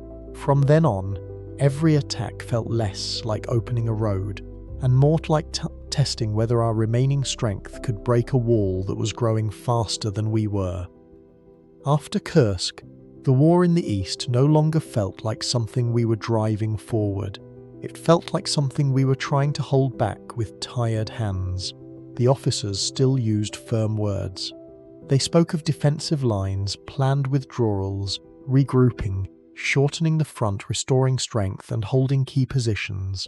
Those words sounded clean enough in reports. But on the ground, it meant leaving one village, digging in at another, losing that too, then being told the next place had to be defended at all costs. At first, I did not want to call it a retreat. Many of us did not. Retreat sounded like defeat, and defeat was still a word people handled carefully. So we used other words: adjustment, movement, repositioning, withdrawal to a better line, tactical necessity. Each phrase made the same thing sound less painful. We were moving backward, but everyone tried to dress it in language that did not look backward. The strange part was that we were still fighting hard. That made everything more confusing. We were not simply running. We dug trenches, we repaired positions, we placed guns, we held roads and villages, we counterattacked when ordered.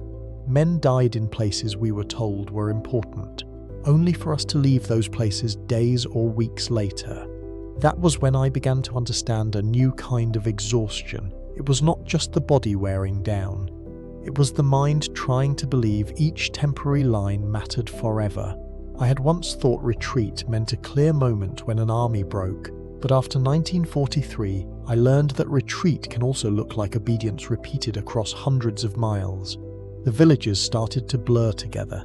A wooden fence, a church tower, a muddy road, a barn used for shelter, a frozen well, a cellar where men slept sitting up. We would arrive and be told to prepare the position. We would look for cover, dig where the ground allowed, place weapons, and learn the shape of the place just enough to defend it. Then the shelling would come, then the pressure, then the order to hold, then sometimes another order to leave. That was the part that made men bitter, not leaving by itself. Soldiers understand movement. What wore us down was being told that a place must not be lost, then later being told to abandon it as if the earlier words had never been spoken. The dead did not get to hear the explanation change. They remained in the ground of a village that had become important only long enough to spend them. If this had been ordinary life, a man would stop trusting anyone who kept calling every lost thing necessary. In war, we were expected to keep saluting while the meaning changed behind us. The Red Army had become heavier in our minds, not just stronger in numbers, though that mattered. It seemed able to return again and again, with more guns, more men, more pressure, more willingness to pay for ground. We could still hurt them. We did hurt them, but they kept coming, and each time they came, we had a little less to answer with. A thinner unit, fewer vehicles, less fuel, fewer experienced men, more replacements who looked too young, too tired, or too confused to be standing where they were. By then, the army felt patched together. Units that had once had a clear shape were filled with pieces of other units. A company might be a shadow of its old self. A battalion might carry a name larger than the men left inside it. We learned to recognize the look of a formation that existed strongly on paper than in the field. The officers still counted us. The maps still needed symbols. But numbers on paper did not show the missing faces at roll call. The worst feeling was not panic. Panic burns fast. This was slower. It was the long knowledge that tomorrow might ask the same thing again, but with less strength than today. Hold this line with fewer men. Stop this attack with fewer guns. Move at night with less fuel. Dig faster with weaker hands. Pretend the new position is strong enough because there is no better one behind it. I think that was when I understood that defeat does not always arrive as a collapse. Sometimes it arrives as a routine, repeated until men no longer remember what confidence felt like. I still obeyed. Most of us did. Not because belief had returned, but because obedience had become the last structure left. A man could doubt the order and still follow it. He could know the line was weak and still dig. He could understand the war was turning against him and still load his rifle. Survival and discipline had become tangled together so tightly that I could no longer separate them. From 1943 on, I stopped imagining the war as a road to victory. I imagined it as a line we kept redrawing behind us. Each time we stepped back, someone found a new name for it. Each time we lost ground, someone explained why it was sensible, temporary, planned, or necessary. But the earth did not care what we called it. The villages were gone behind us. The men were gone beside us. And the war that had once promised movement toward triumph had become a long effort to make defeat arrive slowly. By the time the bombing of German cities became impossible to ignore, the word home had already changed for many of us. In the early years, home had been the place behind the war. It was where letters came from, where mothers waited, where wives managed without husbands, where children grew older in photographs we carried until the paper softened at the folds. Home was supposed to be behind us, away from the front, safe enough to imagine when the night grew too cold or the road too long. Then the letters began to change. Some arrived late. Some did not arrive at all. Some came with sentences that tried to sound calm but could not hide what had happened. There had been an air raid. A street had burned. A neighbour had died. A cousin was missing. A school had been damaged. A church roof was gone. At first these things seemed like scattered tragedies. Then they became a pattern, and the pattern came another front. I remember holding one letter from my mother and reading the same lines more than once. She wrote that the house was still standing, though windows had been broken. She wrote that she was fine. She wrote that I should not worry. Mothers write those words even when worry is the only honest thing left. The paper smelled of nothing by the time it reached me, but I held it close anyway, as if some trace of home might still be trapped inside. I had once thought the front was the place where the war lived, but the bombers taught me that a war can find the kitchen table, the bedroom window, and the street where a child once played. Among the men, news from home became something we both wanted and feared. When the mail arrived, faces changed. A man who had been joking could go silent after opening an envelope. Another might smile for the first time in days. Someone would read a few lines aloud, then fold the paper quickly and put it away. We learned to watch each other without asking too much. Some news was too heavy to share beside a road or in a dugout. The bombing made a strange anger rise in us, but it was not a clean anger. We were soldiers in a war our country had unleashed on others. We had seen towns burn in the east. We had marched through places where civilians had no safety from us. I knew that, even if I did not always say it clearly to myself. But knowing that did not make the thought of my own mother under falling bombs any easier to carry. War does not become simple just because guilt is present. It becomes heavier. Official voices still tried to shape the suffering. They spoke of endurance, revenge, national strength, and the enemy's cruelty. They wanted the destruction at home to make us harder, not more doubtful. Sometimes it worked. Men cursed the bombers. Men swore the enemy would pay. But beneath that anger was something more frightened. If the cities could burn, if families could vanish, if home itself could be broken, then what exactly were we still protecting? If this had been ordinary life, a man would run home when his family was in danger. In our war, we were expected to stay at the front and call that helplessness duty.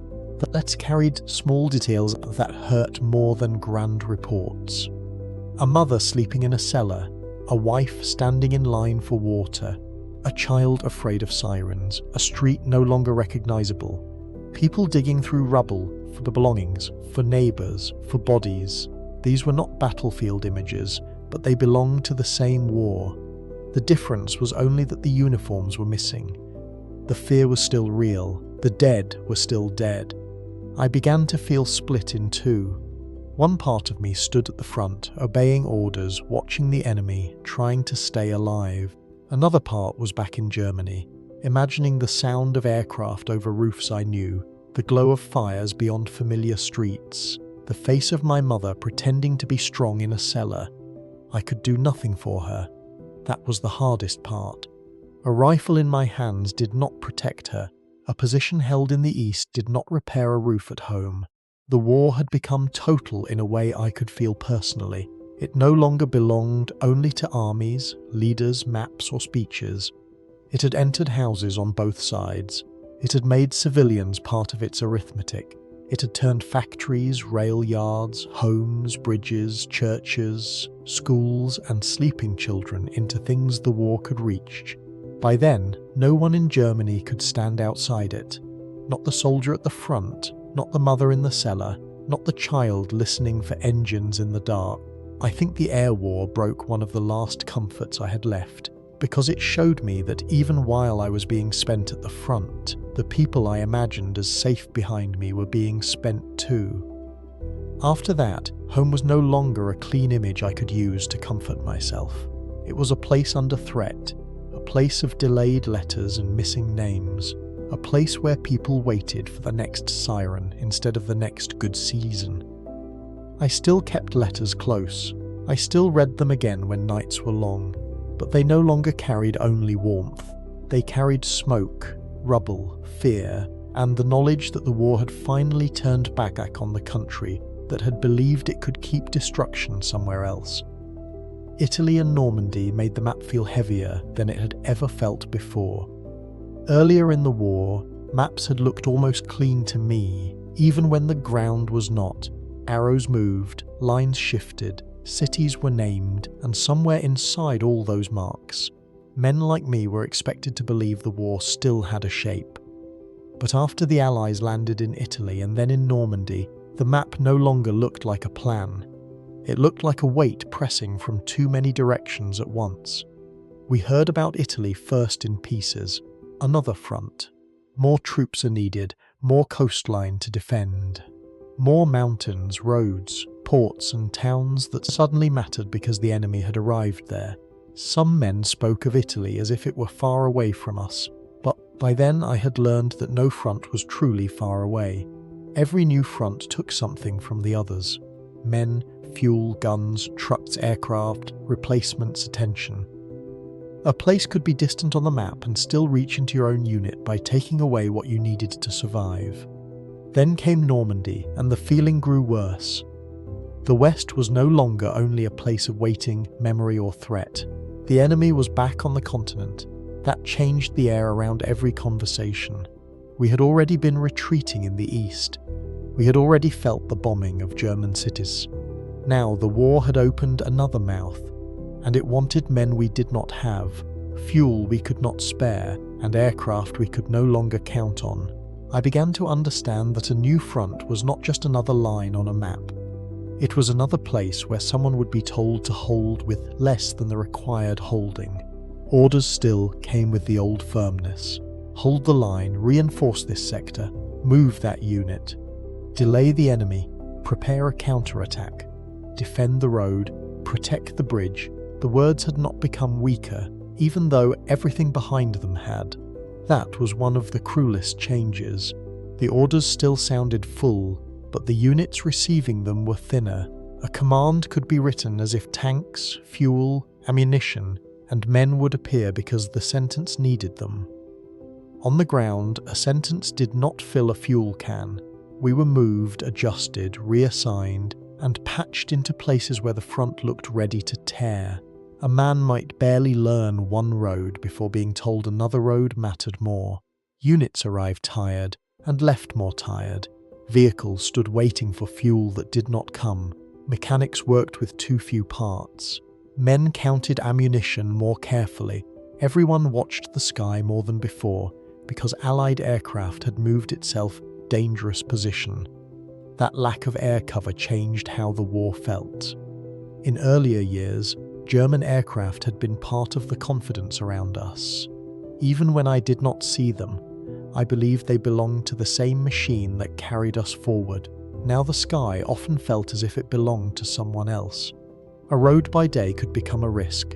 A convoy could be seen, struck and scattered. Men learned to hide, wait, move at night and curse the sound of engines above them.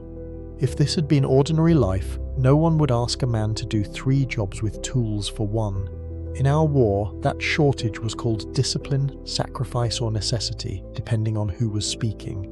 The strange thing was that we were still expected to behave as if enough remained.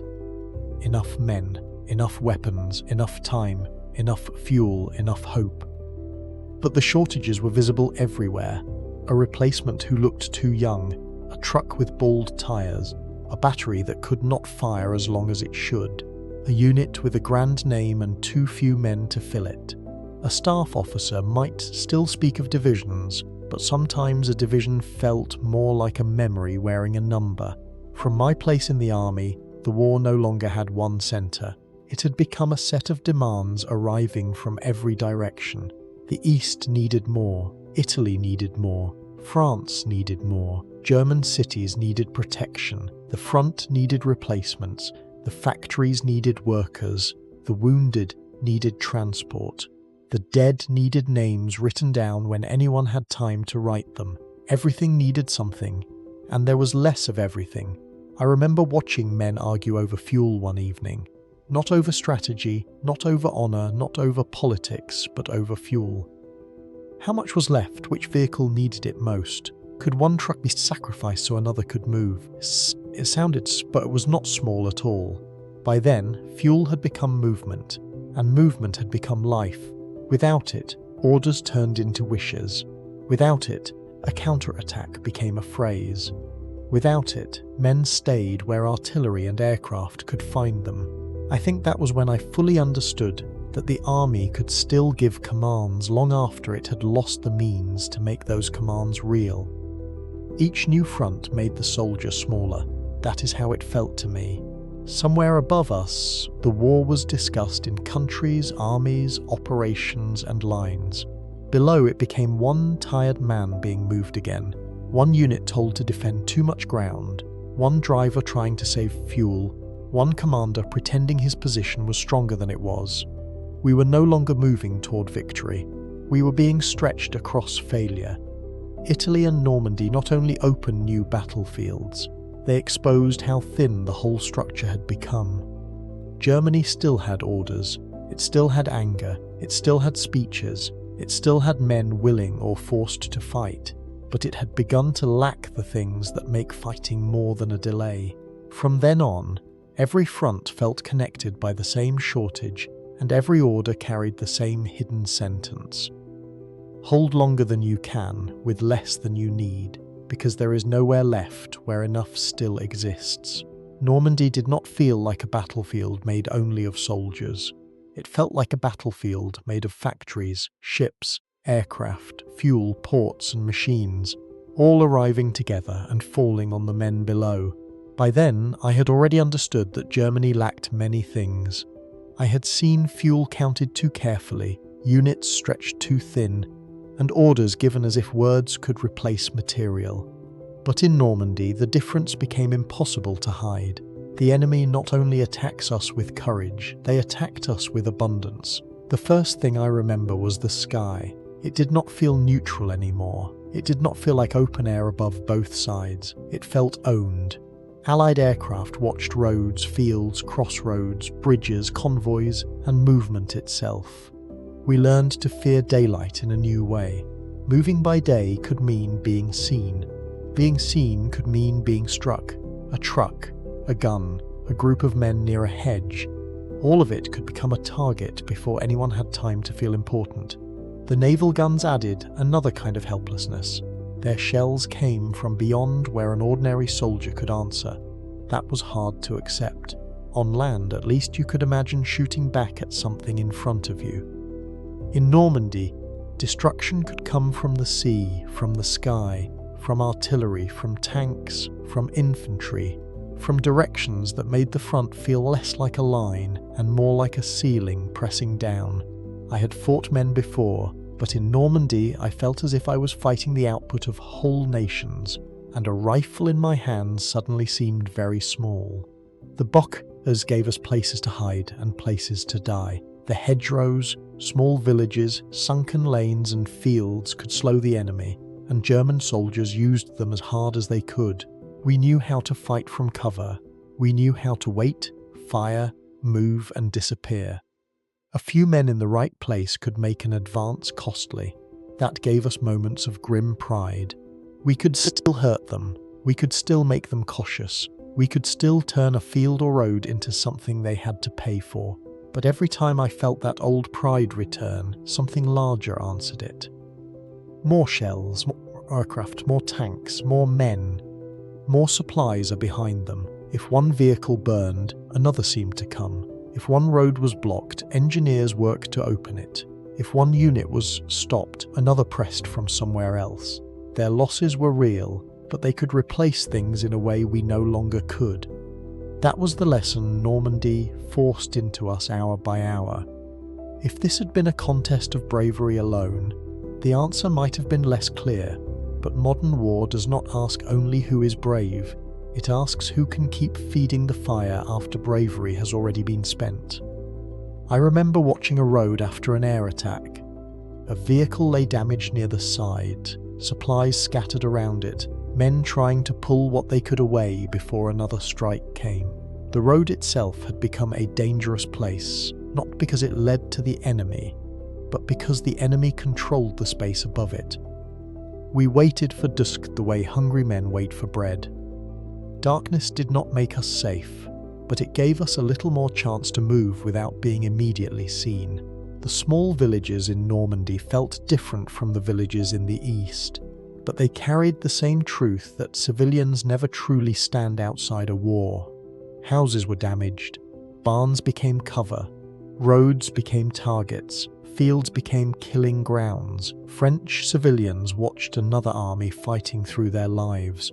I saw faces in doorways, or what remained of doorways, and I thought again of how often maps leave out the people who have to live under the arrows. Yet the main thing Normandy showed me was not only destruction, it showed me scale. Behind every Allied shell was a factory. Behind every tank was steel, fuel, workers, transport, ships, ports, repair crews, and a system able to send more. Behind every aircraft were training, engines, spare parts, runways, mechanics and fuel we could no longer match. We had courage left, we had skill left, we had men who would fight hard in hedgerows until the last possible moment. But courage could not manufacture fuel. Skill could not build an aircraft out of empty air. I think Normandy was where I finally understood that a soldier can fight well and still be crushed by everything that stands behind the enemy soldier. The officers still spoke of holding, counterattacking, delaying and stabilizing the line. Those words had followed us for years by then. But in Normandy they sounded more tired. Holding meant sitting under fire. We could not fully answer. Counterattack meant moving through skies that watched us. Delaying meant spending more and by time for a Germany that had less and less to do with the time we bought. Stabilizing the line meant pretending the ground beneath us was not already shaking apart. We did not simply collapse, that should be said. Many German soldiers fought fiercely in Normandy. Some positions were held longer than the Allies expected. Some attacks were stopped, some fields were paid for dearly, but the direction of the war did not change. The enemy could absorb losses and return. We could inflict damage and still become weaker. That difference sat behind every hour. By then, I no longer believed war was decided by the courage of the man beside me. Courage mattered, but it was only one small part of a much larger machine. Normandy taught me that modern war belongs to fuel, factories, shipyards, airfields, ports, replacement systems, and the ability to lose equipment without losing the future. I stood in the hedgerows with a rifle, tired hands and orders to hold, while above me the sky belonged to someone else.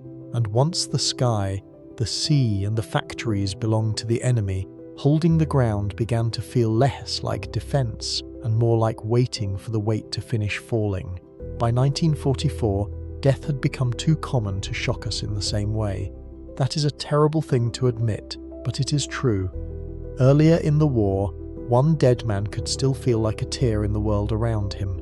Men would grow quiet. Someone would say his name.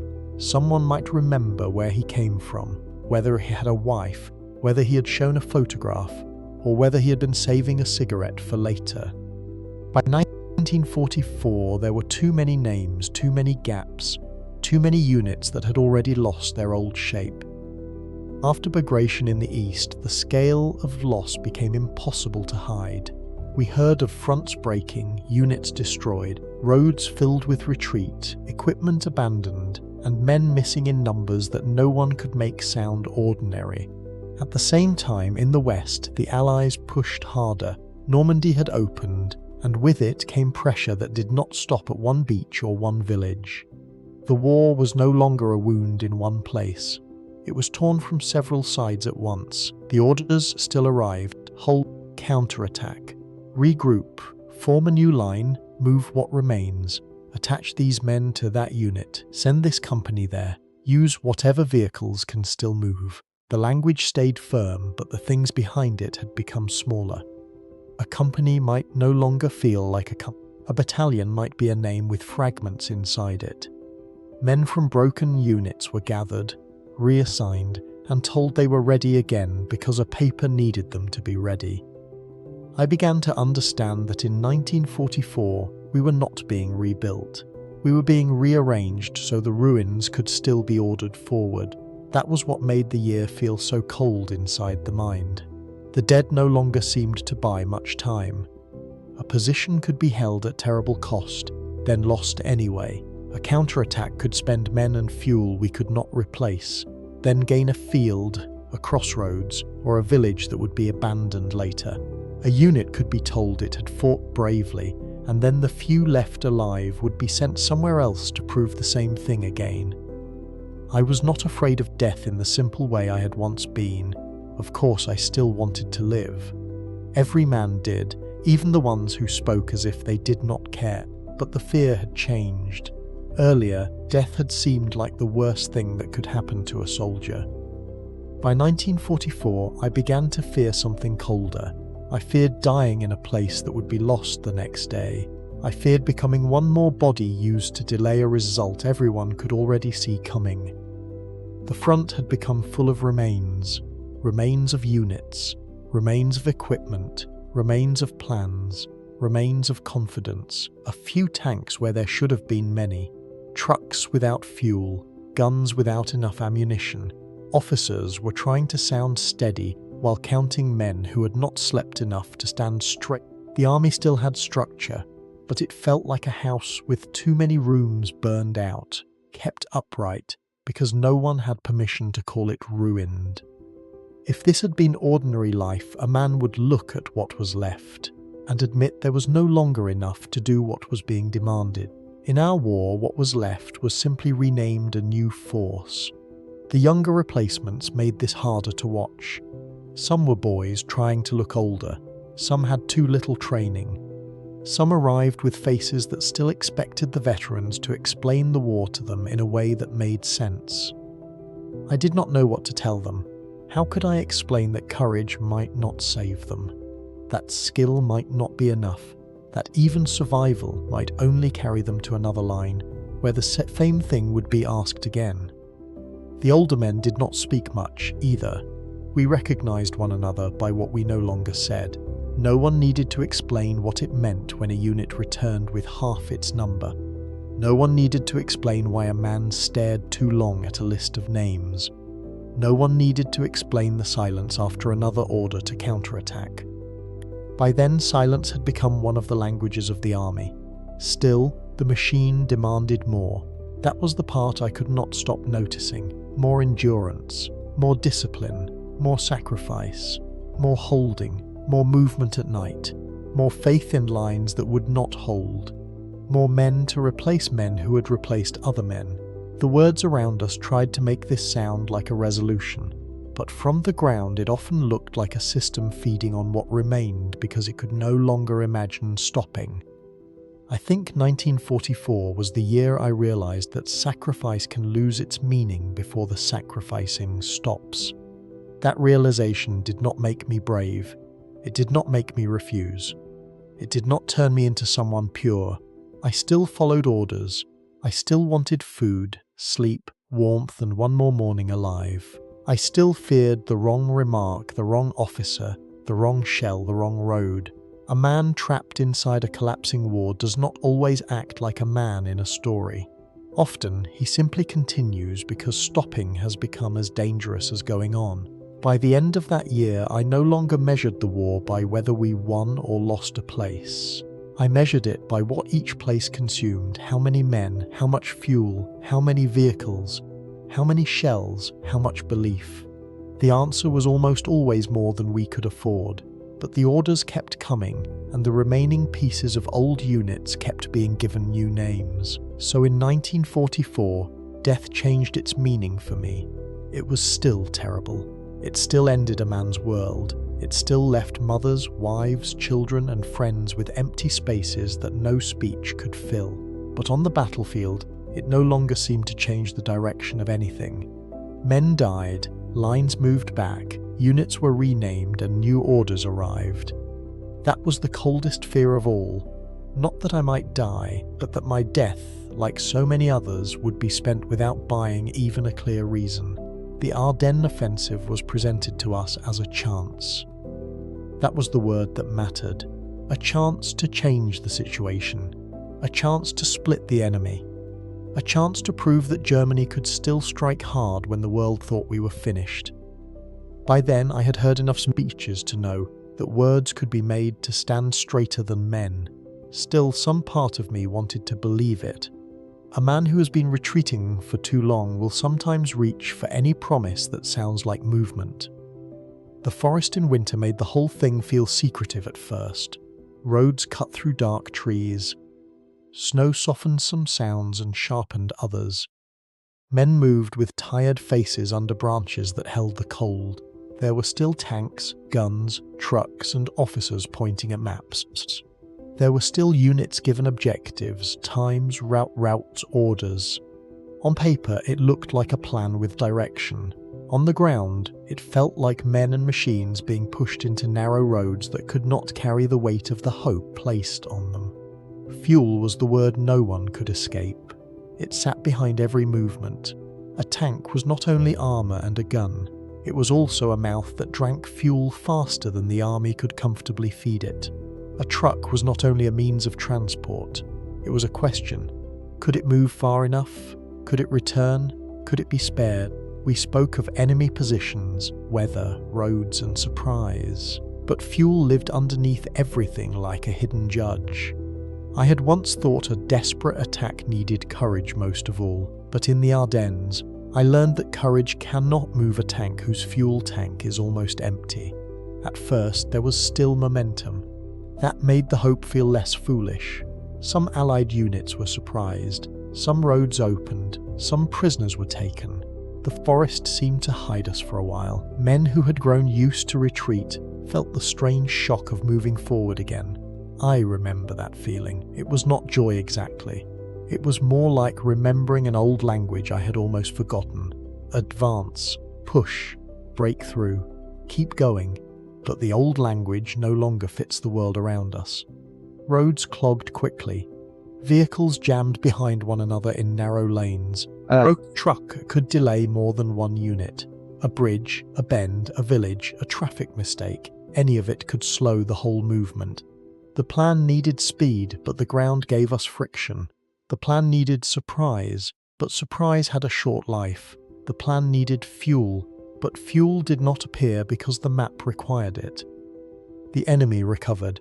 That was when the hope began to thin. Allied resistance stiffened in places where the timetable needed them to break. Aircraft could not fly freely in the worst weather at first, and that helped us. But everyone knew clear skies would become dangerous. Men looked upward even when clouds covered the sky, because by then we had learned that the enemy's air power was not gone, only waiting for the weather to let it return.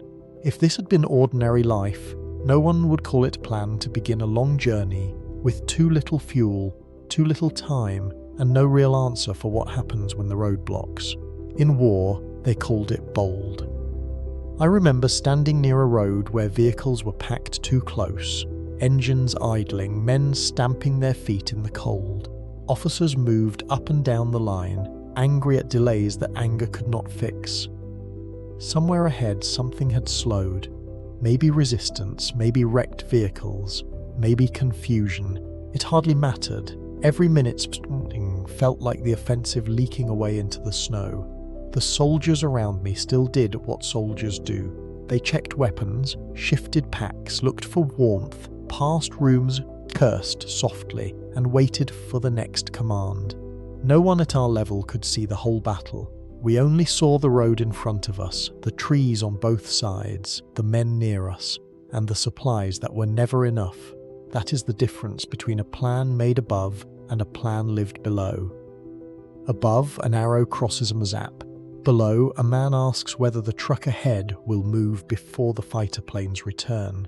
The longer it went on, the more the offensive felt less like a turning point and more like a final squeeze of what remained. Remaining fuel, remaining armor, remaining trained men, remaining belief, remaining winter darkness. Everything left was being pushed forward, not because the conditions were truly right, but because the war had reached a place where waiting looked almost as hopeless as attacking. I think the Ardennes showed me that a dying army can still lunge, but a lunge is not the same as strength returning. By then, I no longer judged battle by how brave the men looked at the start. Many men were brave in the Ardennes. Many fought hard in freezing woods, villages and roads that became traps of their own. But bravery could not widen roads. It could not create fuel. It could not stop Allied industry from replacing losses. It could not make the sky stay cloudy forever. It could not turn a gamble into a real recovery. When the attack slowed, the truth became harder to hide. We had spent more than we could replace. The enemy had bent, but not broken. The front did not transform. The war did not reverse. Men who had been told this might change everything began to understand that everything had not changed, except that there were fewer of us, fewer vehicles, less fuel and less time. So the Battle of the Bulge taught me the difference between a bold operation and a desperate one. From above, it could be described as daring, even brilliant in its intention. From below, it felt like being thrown once more into a task that no longer had enough conditions to succeed. We entered the winter forest with a thin hope that Germany could still force the war to turn. We left with the colder knowledge that sometimes the last attack is not the beginning of recovery, but the sound of what remains being spent. Berlin did not feel like a capital by the time the war reached it. It felt like a place being pushed down under the weight of everything that had been done in its name. Streets, stations, cellars, apartment blocks, government buildings, ruined houses, all of it became part of the battlefield. The war that had once been spoken of as something carried outward had returned home. It no longer stood far away in Poland, France, Russia, Italy, or Normandy. It was in German streets now, close enough for civilians to hear every hour of it. By then, no one could pretend the front was a clean line somewhere beyond ordinary life. The front had entered neighborhoods, it had entered stairwells, it had entered basements where families waited with blankets, bags, water, and faces that no longer expected good news. I saw people who had once believed the war would protect Germany now hiding from the war inside Germany itself. That was not justice in any simple form. It was a collapse, and collapse does not choose only the guilty. The city was full of pieces of an army. Tired soldiers, wounded men sent back into service, units joined together from whatever remained. boys too young to understand what they had been handed, older men who looked as if the uniform had been placed on them too late in life. Some carried weapons awkwardly. Some tried to look determined. Some looked empty. I had seen broken units before, but Berlin made the whole country look like one broken unit. I had once thought a homeland was what soldiers defended from far away, but in Berlin I saw that a regime can spend its people until even home becomes another position to be held. The orders still came. Hold this street, defend that crossing, block this approach, move to that building, stay in the cellar until called, fall back only when ordered. The language had not changed enough to match reality. It still sounded as if someone believed the city could be brought under control, but control was gone. Shells fell, buildings burned, roads filled with rubble, telephone lines failed. Units vanished into the streets and returned as handfuls of men or did not return at all. The Red Army was no longer an enemy somewhere beyond the horizon. It was entering the city. For years we had gone east into their land. Now they had come west into ours. That fact sat heavily on everything. I do not say it to ask for pity for the system that had started and fed this destruction. There was no innocence in that machine. But the people crushed under the end of it were not all the men who had designed it. There were children in cellars, old women carrying buckets, boys handed weapons, families listening for footsteps above them. I remember seeing a boy with a rifle that looked too large for him. He tried to stand straight, the way I had once stood straight in my first uniform. For a moment, I saw myself years earlier, before Poland, before Moscow, before Stalingrad, before I understood how easily a young face could be turned into material. I wanted to tell him something useful. I had nothing useful left. The war had already reached him before wisdom could. If this had been ordinary life, a child would have been sent away from danger. In those final days, danger was handed to him and called defense. The older men were not easier to watch. Some had the stiff pride of people trying not to show fear. Others seemed confused by how quickly the world had narrowed. They had perhaps believed speeches too long, or perhaps they had simply lived too long inside a country where disbelief was dangerous. Now they stood in the ruins with weapons, armbands, instructions, and no real chance to change the end. A state that had demanded obedience from everyone was now demanding one last performance from people it could no longer protect. Inside the cellars, the war sounded different. Above ground, it had direction, attack, defense, movement, orders. Below ground, it became waiting, dust falling from ceilings, children pressed against mothers, people whispering, someone praying, someone coughing, someone listening for the building to come down. I had slept in holes, ruins, barns and trenches, but civilian fear had a different shape. Soldiers at least knew they had been placed in war. These people had war placed over them. The hardest thing to accept was how pointless so much of it had become. There were still brave acts. There were still men who fought hard.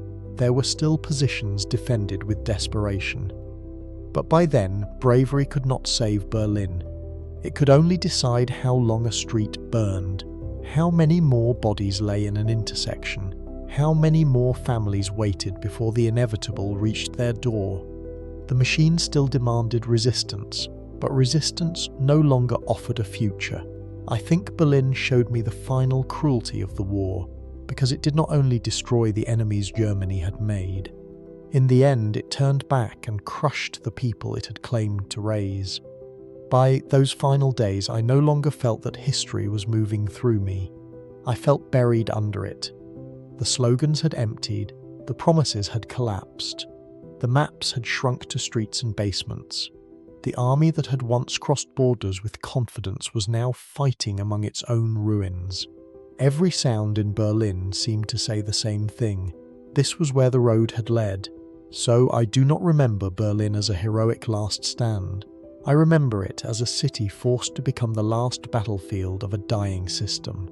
I remember tired soldiers, frightened civilians, boys with rifles, old men in uniforms, shattered stations, broken homes and people waiting underground while the world above them came apart.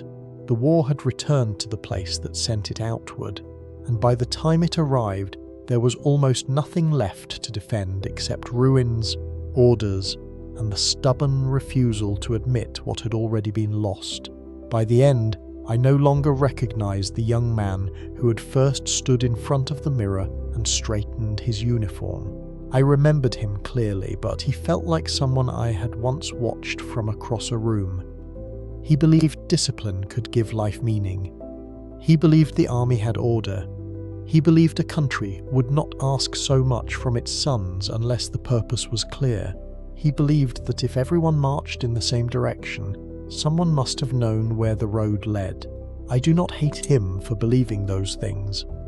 He was young, and youth can make obedience feel like courage. At the beginning, the uniform had felt like a promise. It gave me a place, a role, a name inside something larger than myself. My family looked at me with pride and fear mixed. The newspapers gave us strong words. The officers gave us clear orders. The training yard gave us rhythm.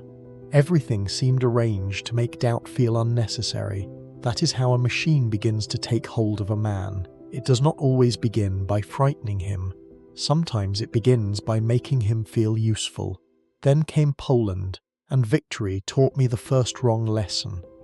I saw how quickly roads could open, how prisoners could gather in lines, how civilians could be pushed aside by a war they had not chosen. But because we were winning, I did not understand what I was seeing. France made the mistake deeper. It fell so quickly that many of us believed speed itself was wisdom. We thought steel, orders, and movement could solve every problem. We did not yet know that early success can be one of the most dangerous lies a soldier ever carries. I had thought victory would make the war clearer, but again and again, victory only made it easier not to look at what we were becoming. The East changed everything. The Soviet Union did not behave like the countries before it. It was too large, too cold, too stubborn, too wounded, and still alive. We moved forward, but the roads lengthened behind us. Trucks broke down. Horses died. Supplies arrived late. Maps stayed clean while the ground grew worse. In Soviet villages, I saw the war turn darker than the words used to describe it. Homes were searched, civilians were driven into fear, and prisoners were treated with a cruelty that official language refused to name honestly. I did not always understand the full crime of the system around me, but I knew enough to feel something in me go quiet. Moscow did not fall, and with that, the promise of a quick war died in the snow. Stalingrad turned that death into something heavier. There, war stopped being arrows on a map and became rooms, stairs, cellars, smoke, hunger, and men waiting for orders from far away. Inside the pocket, hunger became stronger than speeches. A soldier no longer thought about glory. He thought about bread, warmth, medicine, and whether he would still be breathing by morning. After Stalingrad, I understood that Germany could lose an entire army and still order the rest of us to continue. From then on, obedience changed. It no longer felt like pride. It felt like habit, pressure, fear, and the lack of any safe place to stand. Kursk showed us that the enemy had learned. After 1943, we no longer fought to win in the old sense.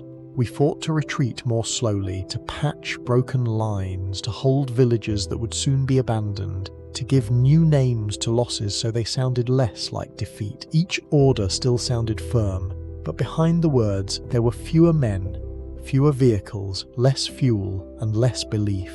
The cruelest thing I learned was that a soldier can keep obeying long after he has stopped believing, because survival itself can become another chain. Then the war came home. German cities burned under Allied bombing. Letters arrived late or not at all.